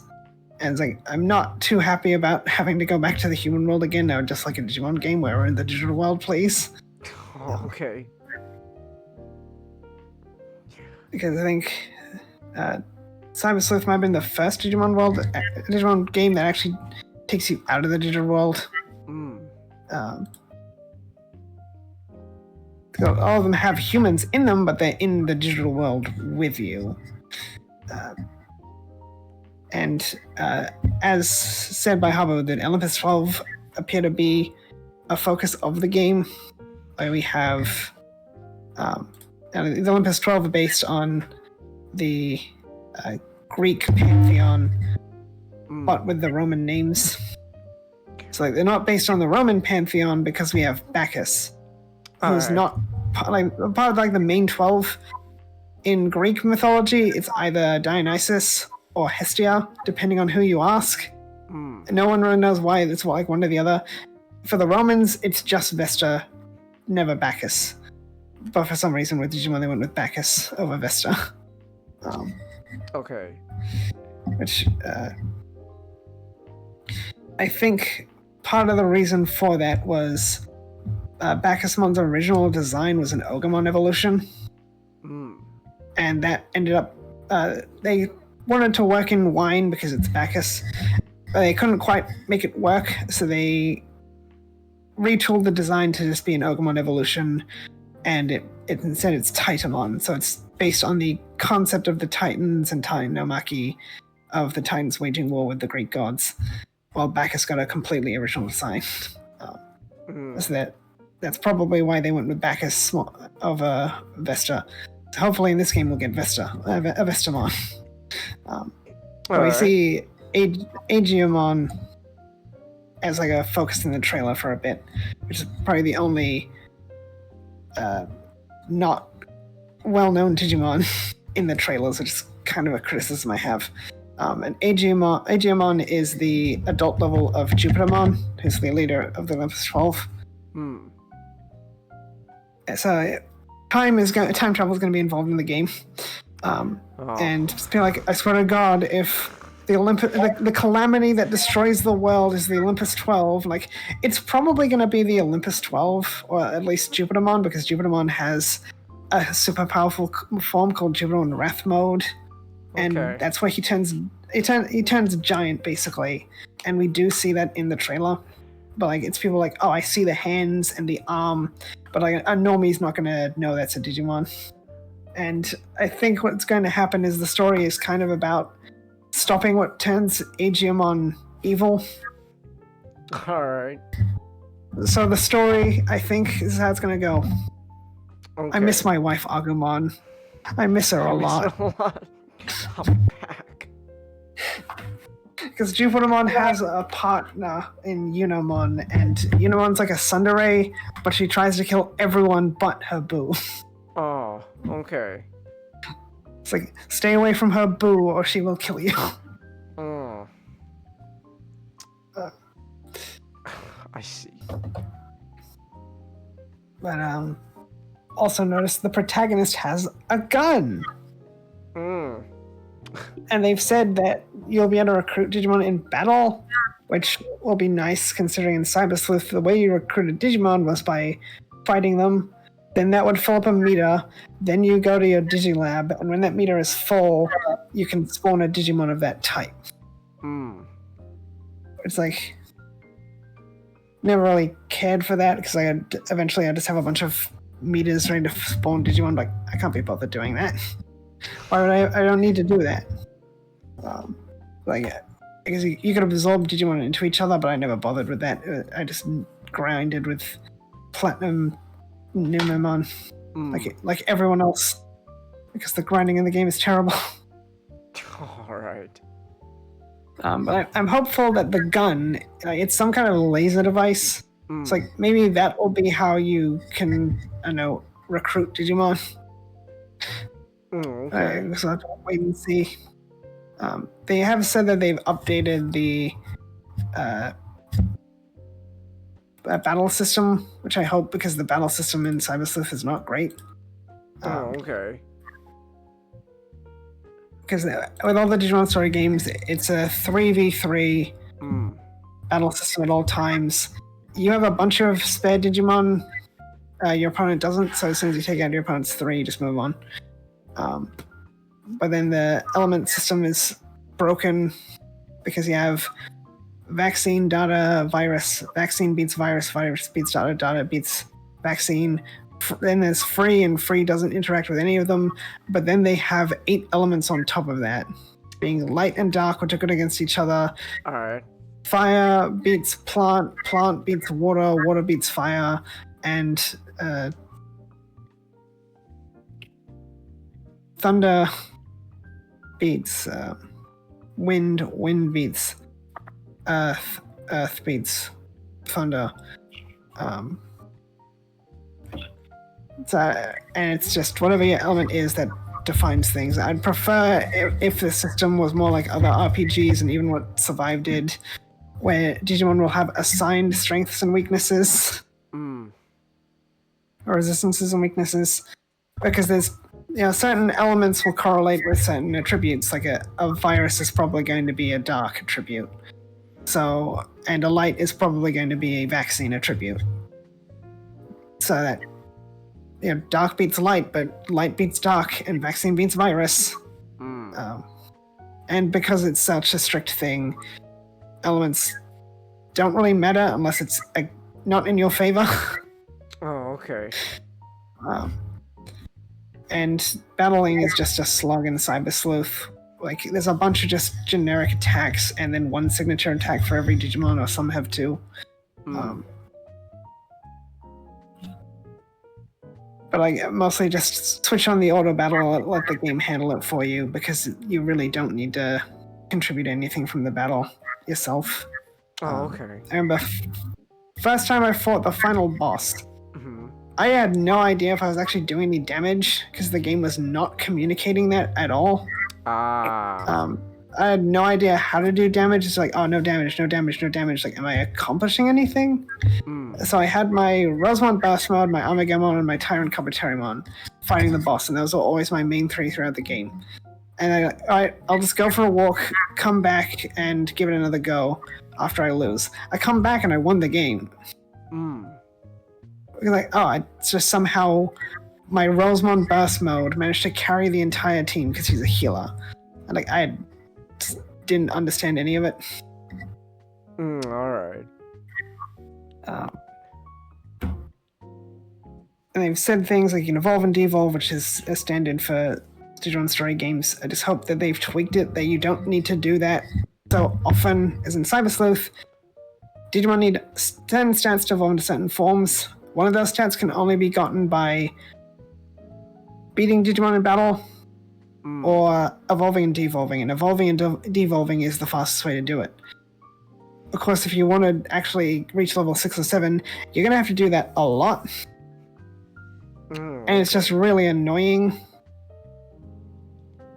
So I kind of hope that they don't do that. Like, if anything, I'd want the battling to be more intense. Because a problem with Cyber Sleuth has feels like, oh yeah, Pokemon could learn a lot from Cyber Sleuth. Like, no, Pokemon has a lot of things that work for it. Like Cyber Sleuth, if you lose a battle, game over. You load back a save file. So like, that's probably why gameplay is not as intense as it could be, because like if you lose, you have to go back a save file, so it can't be too tough on you. It's like it'd be nicer if you lost a battle, you'd have to try again. They can let you fail and try again. It's like evolving and devolving Digimon to try out different things means something would be nice. Okay. They've also said like you can customize your Digimon, like checking the Japanese, they have like evolve, progress, and customization are all distinctly separated. I think it's by Gakuguro.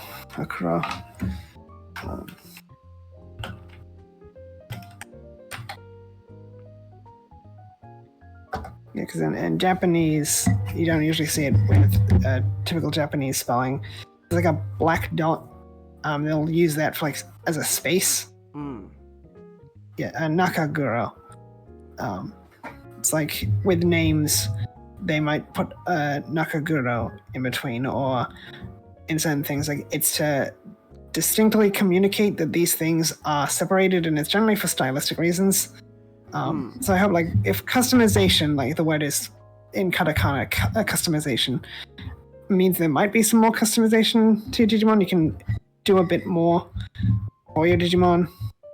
Because they had plugins in Cyber Sleuth, but it's like, not, again, like really just there. Like, a Pokemon, a held item can make all the difference. Plugins in Cyber Sleuth are just there. really the only time you're going to be using them is for your Platinum Numemon. Because you can boost XP gain, so just give a bunch of those to Platinum Numemon.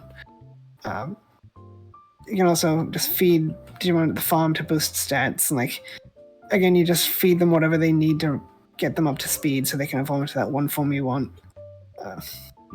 They could just be referring to how in Cyber Sleuth you could give your Digimon hats and whatnot, but like, I hope it's more than that. Does SGD like Pokemon or only Digimon, Chelsea? Do you only like Digimon, SGD? Well, it depends on which part of the Pokemon we're talking about, Chelsea. Alright.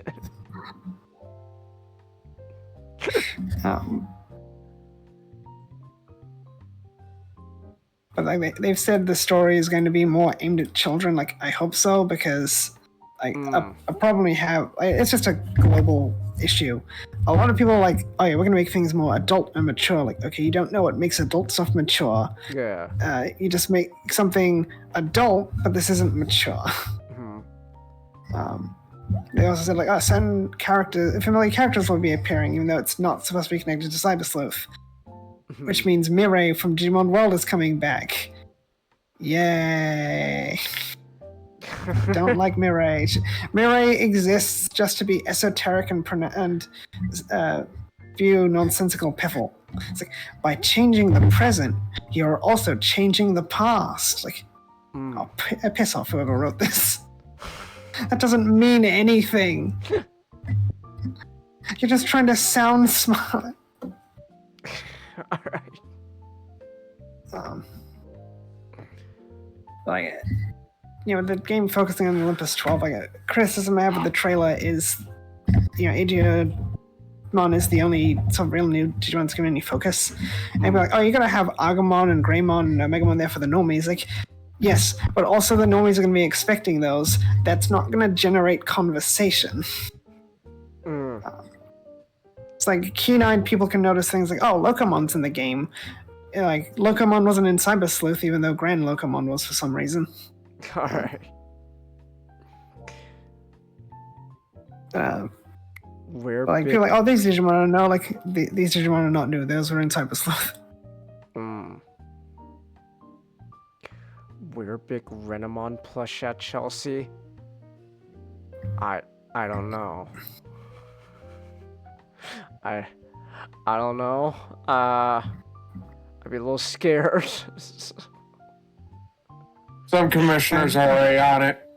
Oh, Changus, people have been doing things to their God of War plushies.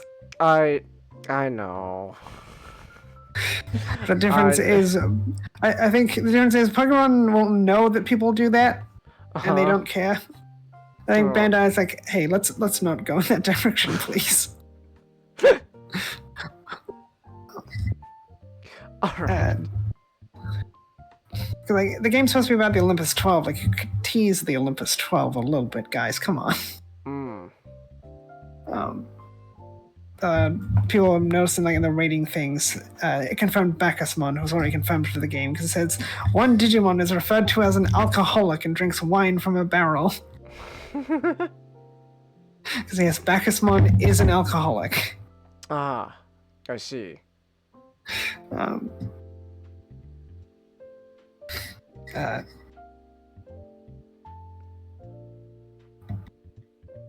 With the game being Media Vision, like I really hope that in these 10 years they've had some time to really think things over and try and make a more AAA experience. I do hope that whoever they got to replace Habu managed to have some influence on the game, because Habu is just like, he talks about ideas, but he's really not ambitious. Like he's an idea guy. Yeah, like he has, I think, ideas, but not concepts. Like, what if we had a game set in the post-02 adventure world? Like, everyone's got a Digimon partner. Like, that's great, Habu. What kind of game would that be, though? Okay.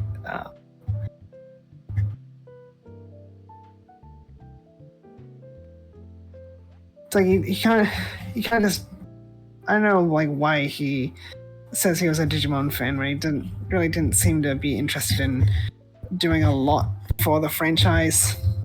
Okay. Like he had his own ideas for what he wanted to see for the franchise, but I don't think he understood as a video game producer you kind of need to focus on making experiences that other people want to enjoy. And there's like what he pushed back all the Digimon projects. Allegedly, there are more than one besides Survive. Because he needed to focus on Survive. And I'm thinking, why do you need to do that? You're a Digimon producer. It's your job to make sure everyone else is doing their job. It's not fair that you're punishing other studios for not doing anything wrong by pushing back their stuff, because people complain about games coming out really buggy nowadays. But like that's not the... I'd be like, oh, it's the publishers rushing things out. When actually it's the opposite. The publishers let them release early. Like they let them release it when the studio wants them to release it. Alright. Because they know their studios can just fix it later. And the reason why the studios wanted the games out even though they're buggy is they need that revenue from the actual game sales to keep fixing the game. Let's go. It's like if you're forcing a studio to work longer on a game that they don't need to, that's more resources that you're burning that they're not going to make up for later.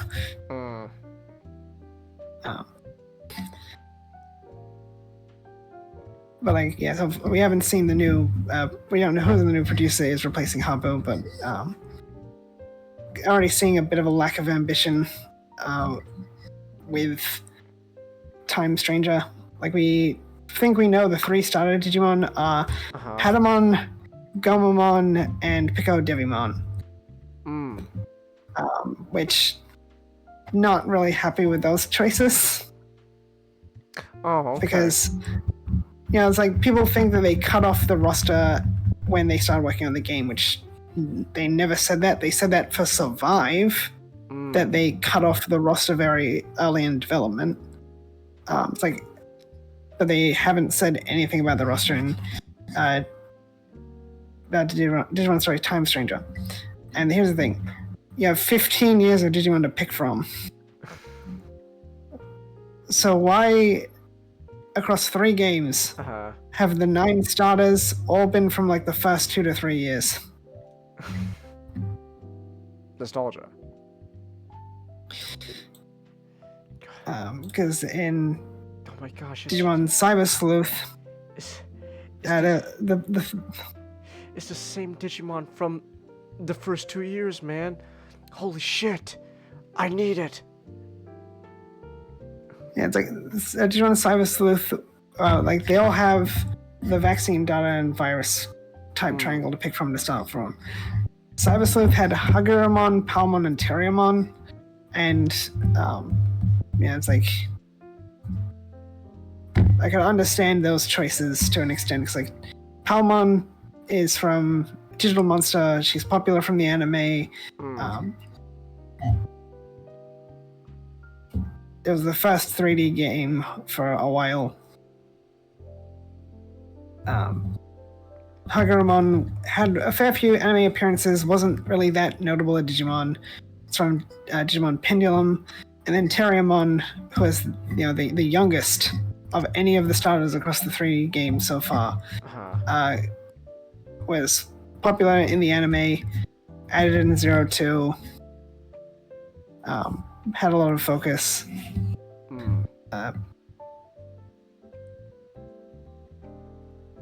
He was from 2000, but the other one's like 1997, 1998. And Hacker's Memory came along and gave us Tentomon, Betamon, and Gotsumon. Betamon, again, from Digital Monster. It's sort of just been there in the anime from time to time. Gotsumon had gotten a lot of exposure, even though it's never been a partner. And Tentomon was an anime partner. Both of those ones were from Nature Spirits, Digimon Pendulum. And now we've got Gomamon, Pico Devimon and Patamon. Patamon's from Digital Monster, Pico Devimon, and Gumamon from Digimon Pendulum. Like all very well-known Digimon, especially in the case of Time Stranger. Alright. And it's like a very unambitious, disappointing choice because you look at Digimon World 3, which is much older. I think it's from 2002. Oh, okay. And, Digimon Cyber Sleuth and Hacker's Memory only added like 2 new Digimon. And be like, oh, it added like 7 new Digimon, counting the NX Digimon. Like, the NX Digimon are literally just the Royal Knights, but in chibi toy style. They're not new Digimon. Go away. Oh.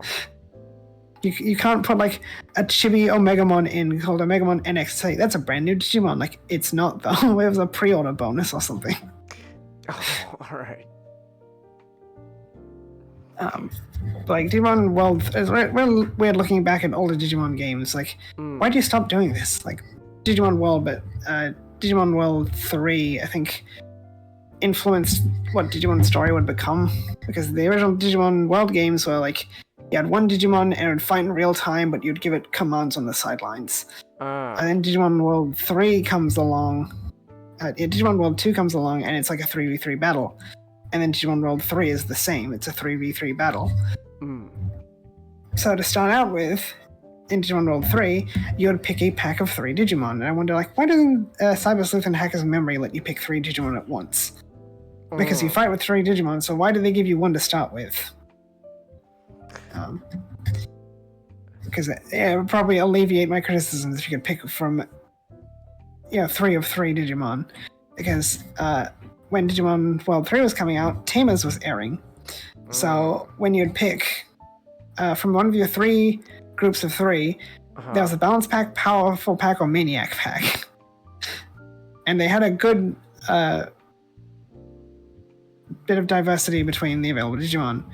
So in the Balance Pack, you'd get Kotemon, who is a brand new Digimon, Renamon from Tamers, which was airing around the same time, and Patamon, who's an older Digimon, so I have new, familiar, and old. Then the second Powerful Pack was Koemon, who was again a brand new Digimon, Agumon, who was an old Digimon, or Renamon again. Alright. So still new, familiar, and old. And then Maniac Pack, Bearmon, a brand new Digimon, Gilmon from Tamers, which was airing around the same time, and Patamon again. New, familiar, old.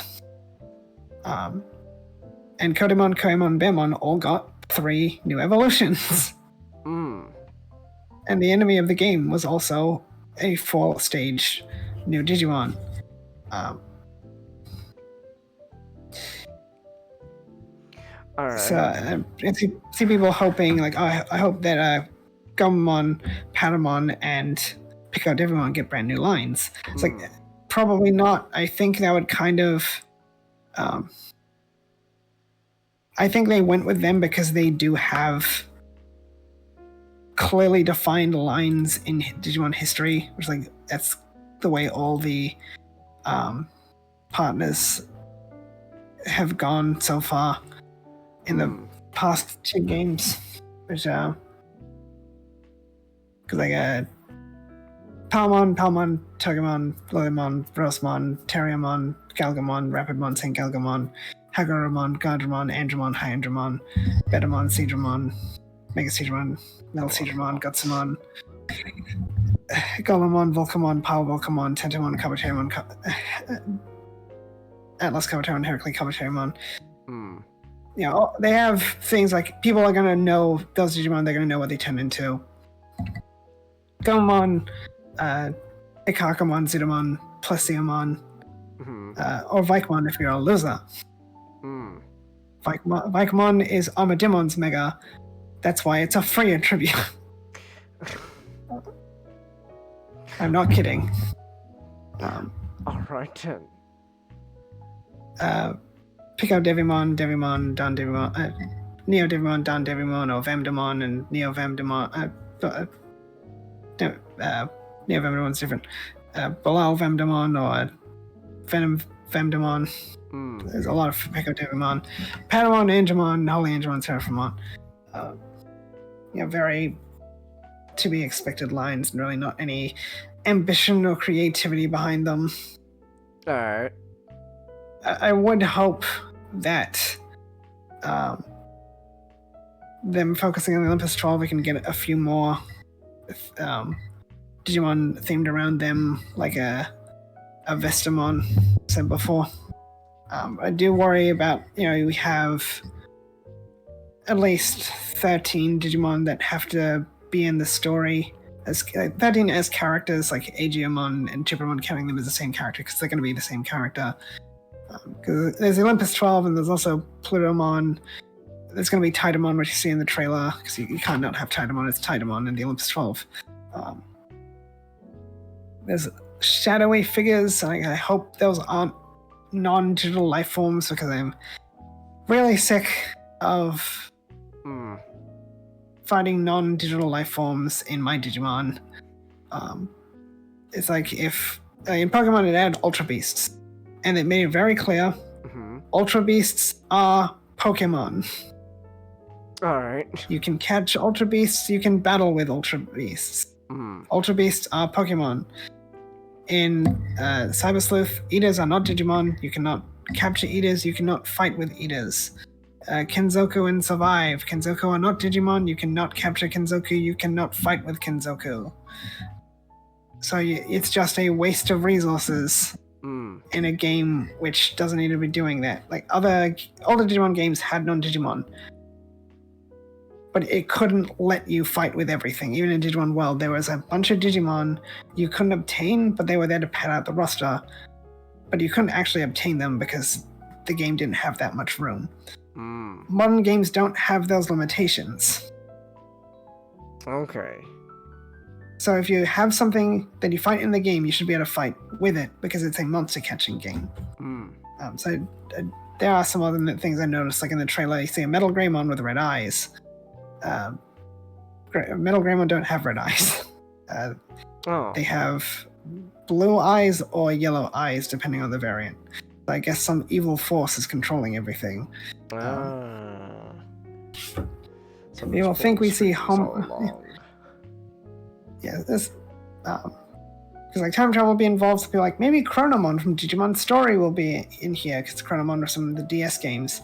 But I don't think Chronomon actually had any time powers, because like it has like a whole light and darkness thing, but it didn't have much in the way of time powers. But other Digimon like Quartzmon does, or Millenniumon, but like I don't think they're gonna have Millenniumon in this game, because Habu said, why no Millenniumon in Cyber Sleuth? Like, well, because if Millenniumon was in the game, it's so powerful, the whole game would have had to have been about Millenniumon. I hear that, I'm like, Habu, I wish Cyber Sleuth was about Millenniumon, because then we wouldn't have had to deal with freaking Eaters. People complain like about the Royal Knights, but then celebrate Habu bringing us the Olympus 12. Like, my guys, he is the reason why we are all sick of the Royal Knights.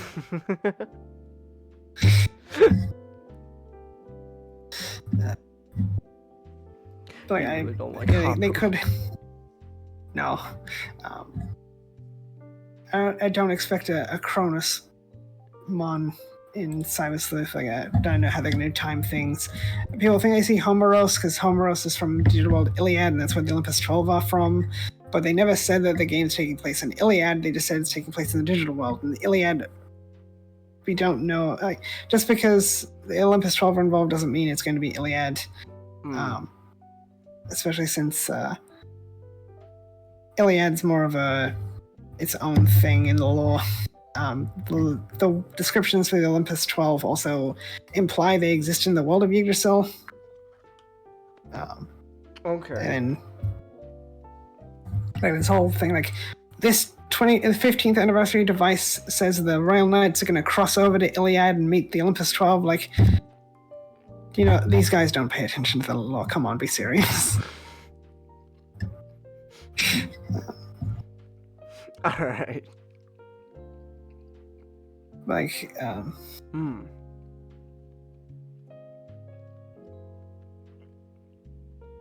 So yeah, definitely a lot of thoughts on it. Definitely interested in seeing more.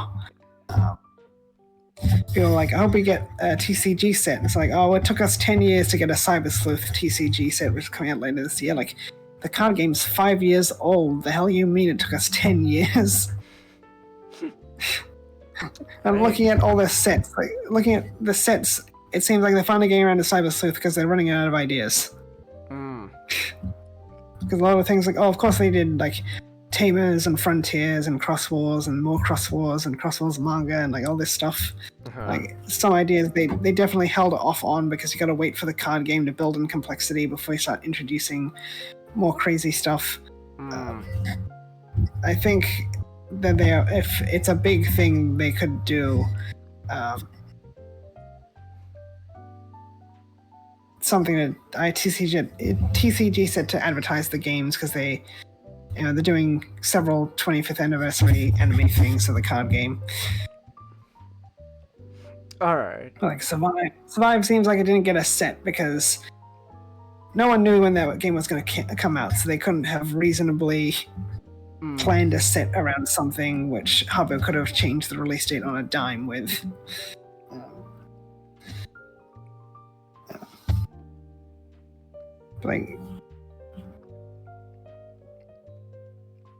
Excited to see more. I do hope that I do like the remade models, but I just don't hope that it impacts the roster because the last Digimon story game, including Hacker's Memory, brought us up to around 300 and something. All right. There's 300 and something, but then Re-Arise kept adding more Digimon. That was a mobile game, and by the time that was over, we got like over 400 Digimon. So people are hopeful, like maybe we'll get around 500 Digimon. It's like that would be nice. That would be nice. Especially since it's one of the things like you have the idea to you have the opportunity to do the coolest thing because like Pokemon games have limited their roster down to 500 because screw you, buy home. It's like if you can get a Digimon game that rivals the Pokemon roster in size, even through technicality. Cyber Sleuth had very few babies. We need more baby Digimon. We need more babies. There's a lot of baby Digimon.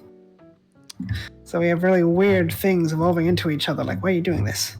This thing has a designated baby. What do you mean you didn't put a Tanimon in the game? Okay.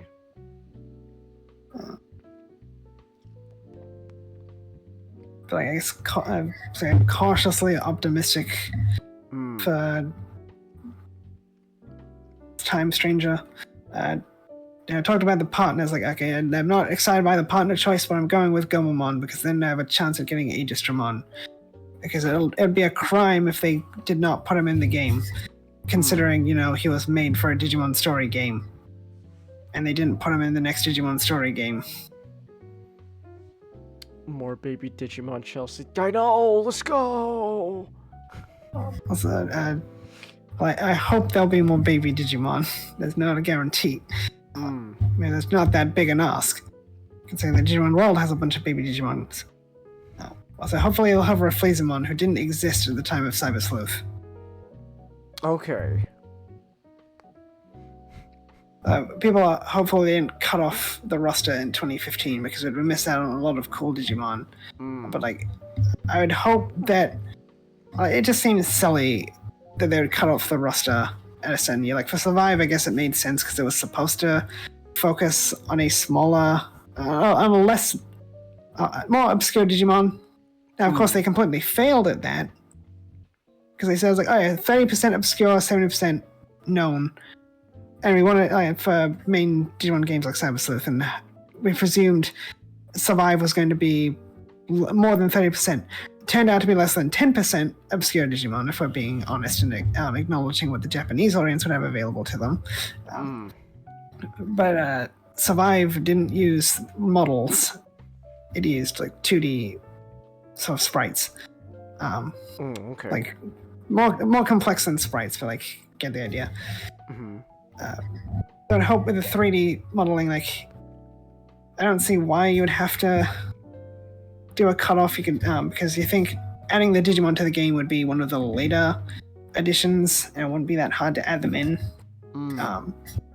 Because it's kind of a thing that Pokemon fans don't understand about Pokemon. It's like in Pokemon, there's not been a single game where every Pokemon in the roster was catchable until Legends Arceus. That was the first main game where you could actually catch all the Pokemon in the game.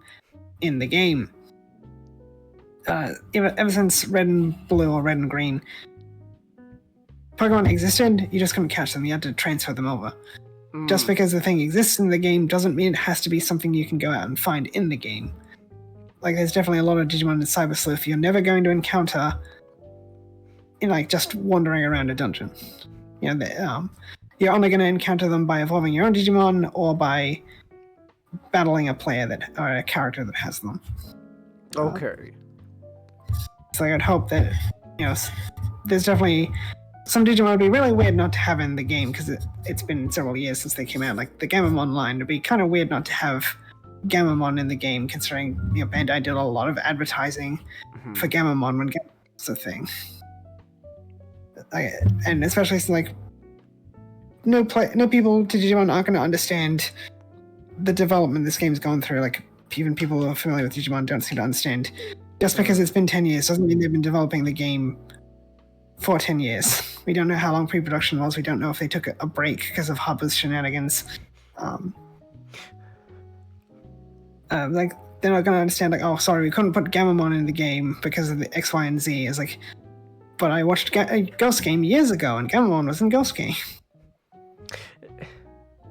Every time you mention Habu, just how much of an impact did he actually have negatively on Digimon and his games? Because every time you talk about him, it's like, I want to say it's like Voldemort, but it's like, you know, it's like, oh my goodness, oh man, this is all Habu's fault. Well, it took him 10 years to get another Digimon story game. A lot of the worst ideas, like, generally seem to be his ideas. Okay. You know, like, as producer, you know, it's kind of like his responsibility to get these things done. Like, him talking about what he does, like, I don't think you understand your responsibilities. And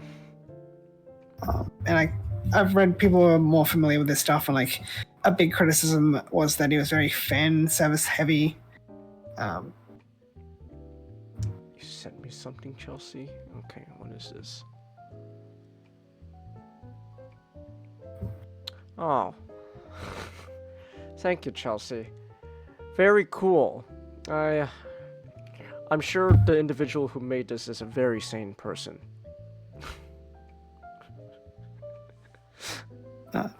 Like, he liked to explore.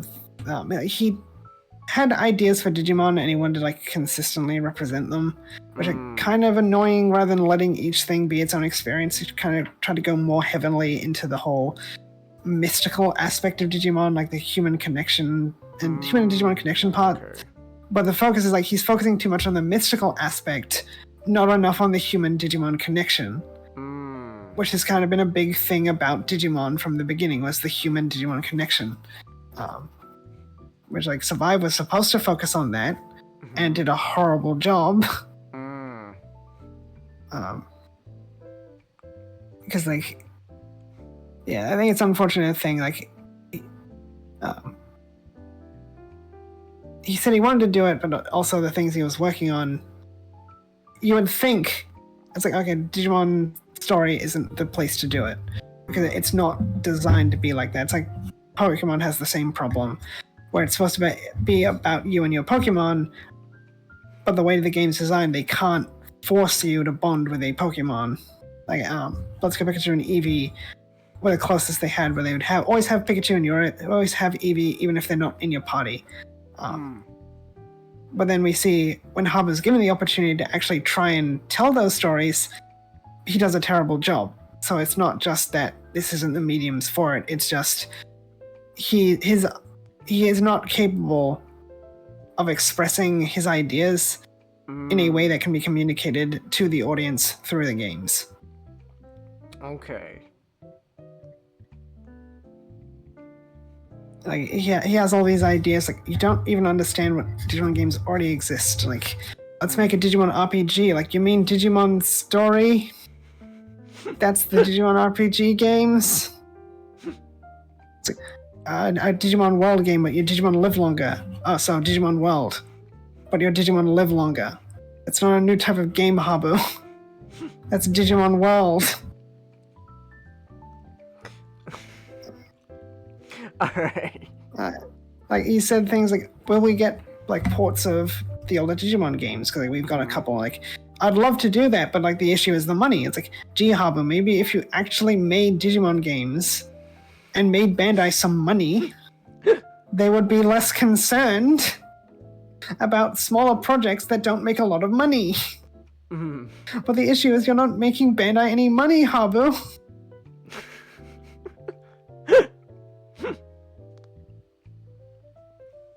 Thanks.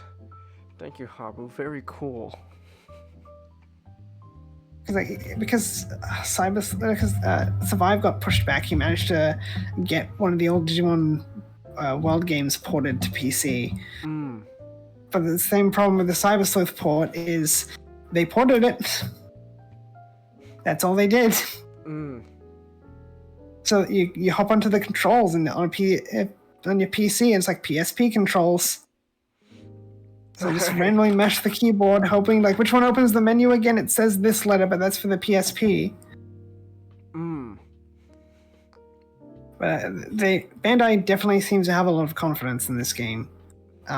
Which they also had a lot of confidence in Survive, and Survive is terrible, but monetarily it made a lot of money because a lot of people didn't realize it's supposed to be a visual novel. So that game got a lot of undeserved flack.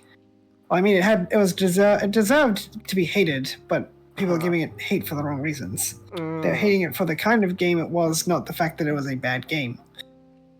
Like it's Time Strange is coming on to PC, PlayStation, and Xbox. So it's even coming to Xbox in Japan. It's like, wow, that's getting English dub, which I'm not going to say it's a bad thing. But when I heard Mugen Draymon for that Digimon World port, you better believe I immediately switched to Japanese. Why would you pronounce Dre? It's like dragon. Alright.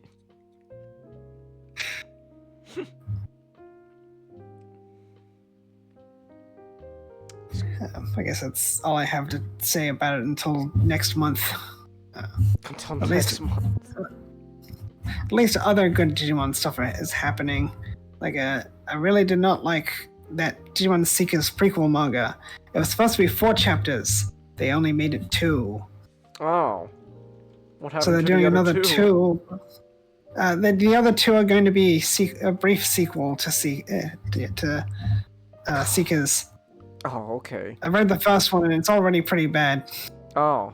Alright. When that's over, I'll have to talk about Seekers, and that'll not be a fun time. But the other manga they're putting out are pretty fun. Well, how's Liberator so far? Liberator is pretty good. The last chapter was, The last chapter, they've been doing from the very beginning, like on and off chapters, like battle chapter, break chapter, battle chapter. The last chapter has been, the 2-parters, so it's part 1, part 2. So we did part 1, part 2 battle, and now we're doing another part 1, part 2 battle. And it's really been a lot of fun because we had Violet finally show off Ghostmon's new evolution. And then the NPC she's fighting rewrote the cards in real time. Oh. It's like, I rewrite my cards to be good against your cards. So then Shoto had to come in and save the day, and the chapter is just Shoto trying to do stuff and the NPC just rewriting cards. And one of the cards is the promotional art for when Liberators first came out. So it's like a Black Imperial Digimon fighter mode reaching over the cast and the cast charging towards it ready for battle. So the NPC pulls out that card And I just immediately thought of the "I have already depicted you as the soy shack" meme. It's like, it's too late, Shoto. I've already depicted you as the helpless humans subject to my wrath, and myself as the unstoppable force towering over you. You are now the soy Wojak. I am the Giga Chad. That's great. And I need to find this really hilarious social art they put out. Because every time they do a chapter, they do a bit of art. And there's this hilarious face for Arissa.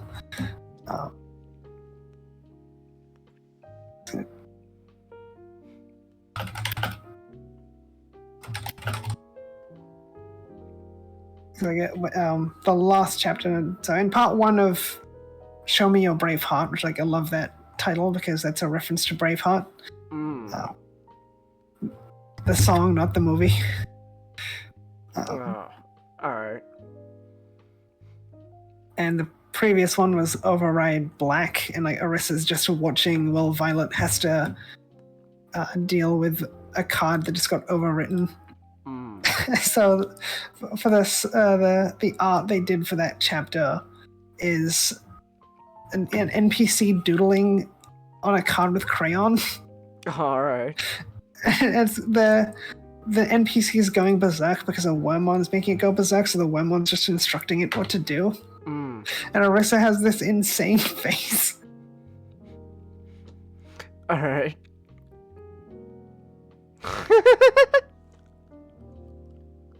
It's rewriting the card with a crayon. Make the color stronger there. Alright. Let's go. Alright then. But anyway, we just got a drop for more Digimon manga stuff. And I haven't been reading one of them because it's just about a Digimon merchandise obsessive fan meeting Digimon. I can wait until that's finished and I'll read it when it's finished. Alright. But the other ones I have been reading were Digimon Knuckle, which has a Gankumon showing up your dad's gone missing, but I'll be your dad. I'll be your dad. A little gag manga about the Royal Knights by Tetsuya Yamano, so the Digimon Dreams mangaka, and it's been a lot of fun. And Digimon Paradox, which is very story heavy, and as I've skimmed through the latest one, and I don't like where this is going, but in a good way. Oh? Okay. That's because it's about an AI lady sent back in time to stop a Digimon from destroying the world, but she meets it I'm not so sure you're the one that's going to destroy the world. Oh. And the latest chapter, there's a bad guy and he has a bunch of cyborg Digimon. Because in the original Digital Monster, there's Digimon can be divided up.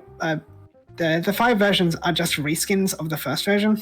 Okay. So this, the first 2 child levels will either be a attack with a fireball or a thunderbolt. The failure evolutions always throw poop. The failure evolutions attack with a heart. The 6 adult levels will vary between a fireball or a fist, and the 2 perfect levels will either be a missile or a bomb. Okay. Then of the 5 versions, there's Metal Greymon fires a missile, Endramon fires a missile, Skull Greymon fires a missile, Megadramon fires a missile, and Metal Tyrannomon fires a missile. Then Skull Greymon's the only non-cyborg, so instead in that version, there's Metal Membermon who fires a bomb. Minus Skull Greymon and Metal Membermon, those 5 cyborg Digimon make up Mugendramon and Digimon World. So the bad guy has a Metal Membermon, and a Megadramon, and earlier he may have sent a Metal Greymon. The protagonist has an Elecmon, a Wanyamon that becomes Elecmon, that becomes Dark Tyrannomon, that becomes Metal Tyrannomon, who's the only other component the bad guy doesn't have. Okay. And he wants to make Mugendramon and he's facing down the last component he needs. It's like, oh, I don't like where this is going. Because there's one more chapter left. Okay. But in a good way. Yeah. Yeah, don't like where it's going, but in a good way. Alright. Don't let anything bad happen to this guy. I like him. Alright then. Alright. But the Tetsuya Yamano one's hilarious. Because as you'd expect. Because they meet, it's a Wanyamon being shown around by Dinosmon, and then he meets Gankumon, and Gankumon's just like an old man. Like, you want some candy? He's like, yeah, this is a Bitcoin. This is a Bitcoin? He just gives Wanyamon a Bitcoin. I'm like, is that a literal Bitcoin? But in a physical form? Or is it just a bit? Like the Digimon, a lot of Digimon settings use bits as a currency. So it's like a bit currency, but a coin? Or is it a Bitcoin? I feel like this Gankumon's even more evil than any other interpretation. He's getting Wanyamon into cryptocurrency. Oh my goodness. How dare he? Wow. I'll probably, after the Seekers, I'll probably talk about those manga. I'll save the Yamano one for last, because it is the best one. Alright then. That's gonna be a while, because it's gonna be 3 more months before we get the next Digimon mangas. It's gonna take a few weeks to get through Seekers. Alright. Let's go. Hey, I'm glad at least Digimon has finally got some good stuff. Considering, yeah, how you like talking about the state before with Hobby and all that. People are hoping we'll get a new anime soon. Like, I think if we're gonna get a new anime this year, it'll be at Digimon Con. Especially since Ghost Game was replaced in the time slot by the Race for Money, another mission or something. Which around April, it'll be reaching its 100th episode. So it's been airing consistently since Ghost Game ended. And if it's gonna end soon, April is when it would end. And 100 missions seems like a good time to end it. So if a Digimon, if there's any time for another Digimon anime to be coming out, it would be this year, because they would replace that in the same time slot. And be like, why aren't you announcing a new Digimon anime for the 25th anniversary? Like, because it's the 25th anniversary of the anime. It's about celebrating 25 years of anime. If they announced a new anime, that would overshadow the 25 years of anime we're supposed to be celebrating. But like, now that the 25th anniversary is over, like, they're gonna do the last of it at Digimon Con. That would be the time to announce another Digimon anime. If it's coming. If it's coming. Alright. If. Yeah, because like we did get leaks for Ghost Game, but like I still remember coming out like, this looks like a manga poster. And as it turns out, it was done by Tetsuya Yamano, the mangaka. The mangaka himself. But like, nothing's been leaked so far, but like nothing was leaked about the Adventure 2020 anime, I think. Like there were whispers, but like for Ghost Game we got a straight up poster. Okay. It's like no indications anything's happening, but that also doesn't mean nothing is happening. I see. Alright then. Let's go. Alright. Wow. What was that? Alright. I completely neglected to mention in Time Stranger we can ride our Digimon now. Let's go! We can ride! That's pretty neat. And that's leading to a lot of meme pictures. Like, I think it's just gonna be the animalistic ones and the quadrupeds. Digimon Masters Online lets you ride a humanoid Digimon, but like you sit on their shoulder. Like, I don't know if they're gonna make any of the Digimon that big, considering Waymon's pretty small. All right. Let's go. Hey. All right.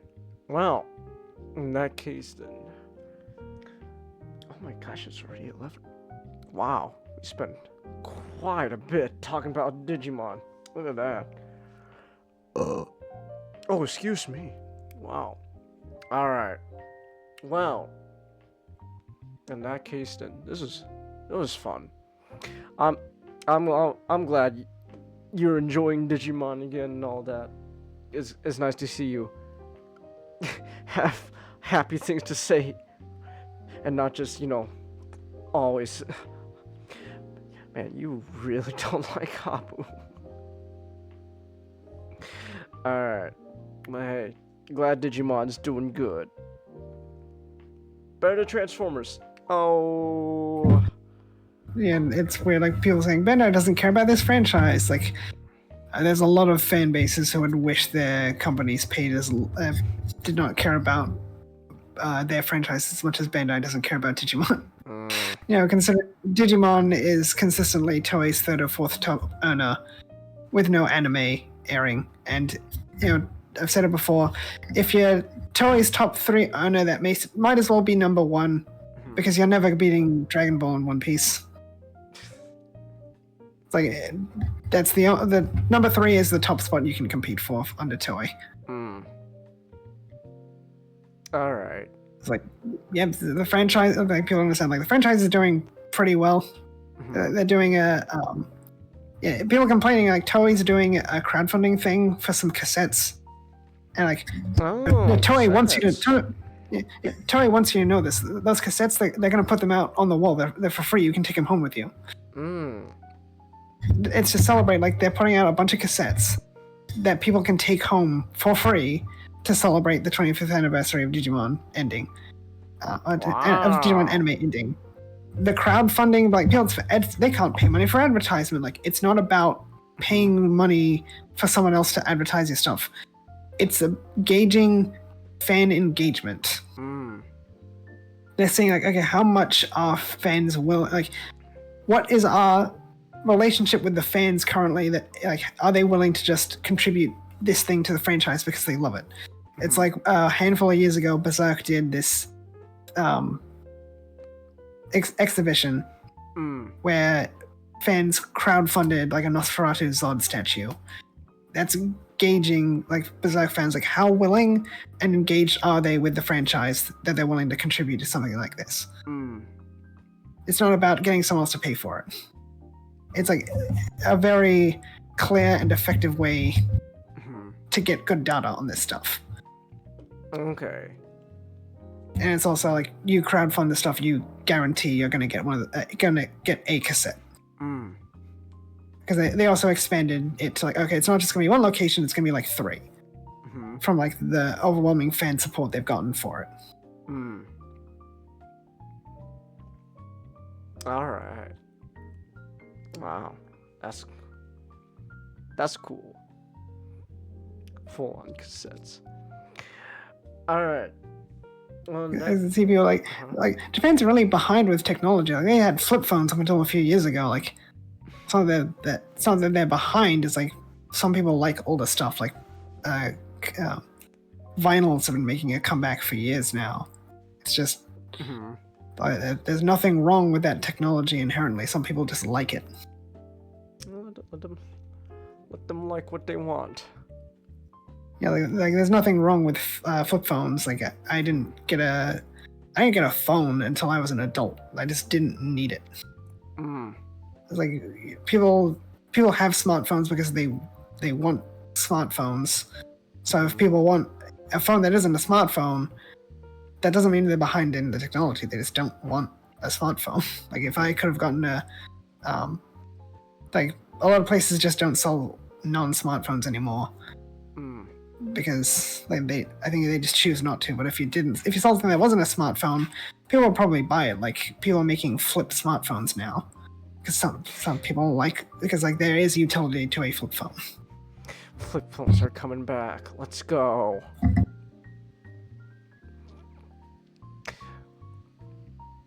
That's exciting. Flip phones are coming back. And that's what matters. Alright. Well. Oh my gosh, it's already 11:49. Oh my goodness. Alright. Is there anything else though you want to say about the new Digimon story game?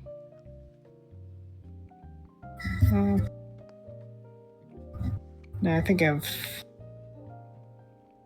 said everything Is that to everything say at the moment. Alright. Yeah, it's like, wish that, glad to see it's a thing. Wish the trailer was a bit more, ambitious, a bit more unafraid to actually try and generate a discussion. Like, it has got a lot of people excited. Like, people say the franchise is dead. Like, no. You're just looking in the wrong places for discussions. Alright. Alright then. That's great. Alright. Well, in that case then, we can call things here. Hell yeah. Because, let's go. We spent almost an hour and a half just talking about Digimon. That's what it's all about. That's what it's all about, baby. Alright. So, that's it then. We're gonna call things here. So yeah. Tomorrow, unless something comes up, should be Sonic Sunday. So, hell yeah. And then, yeah. No, and then we'll figure out what to go through next week. Alright, so, with that said then, thank you everyone who came. Thank you everyone watching in replays.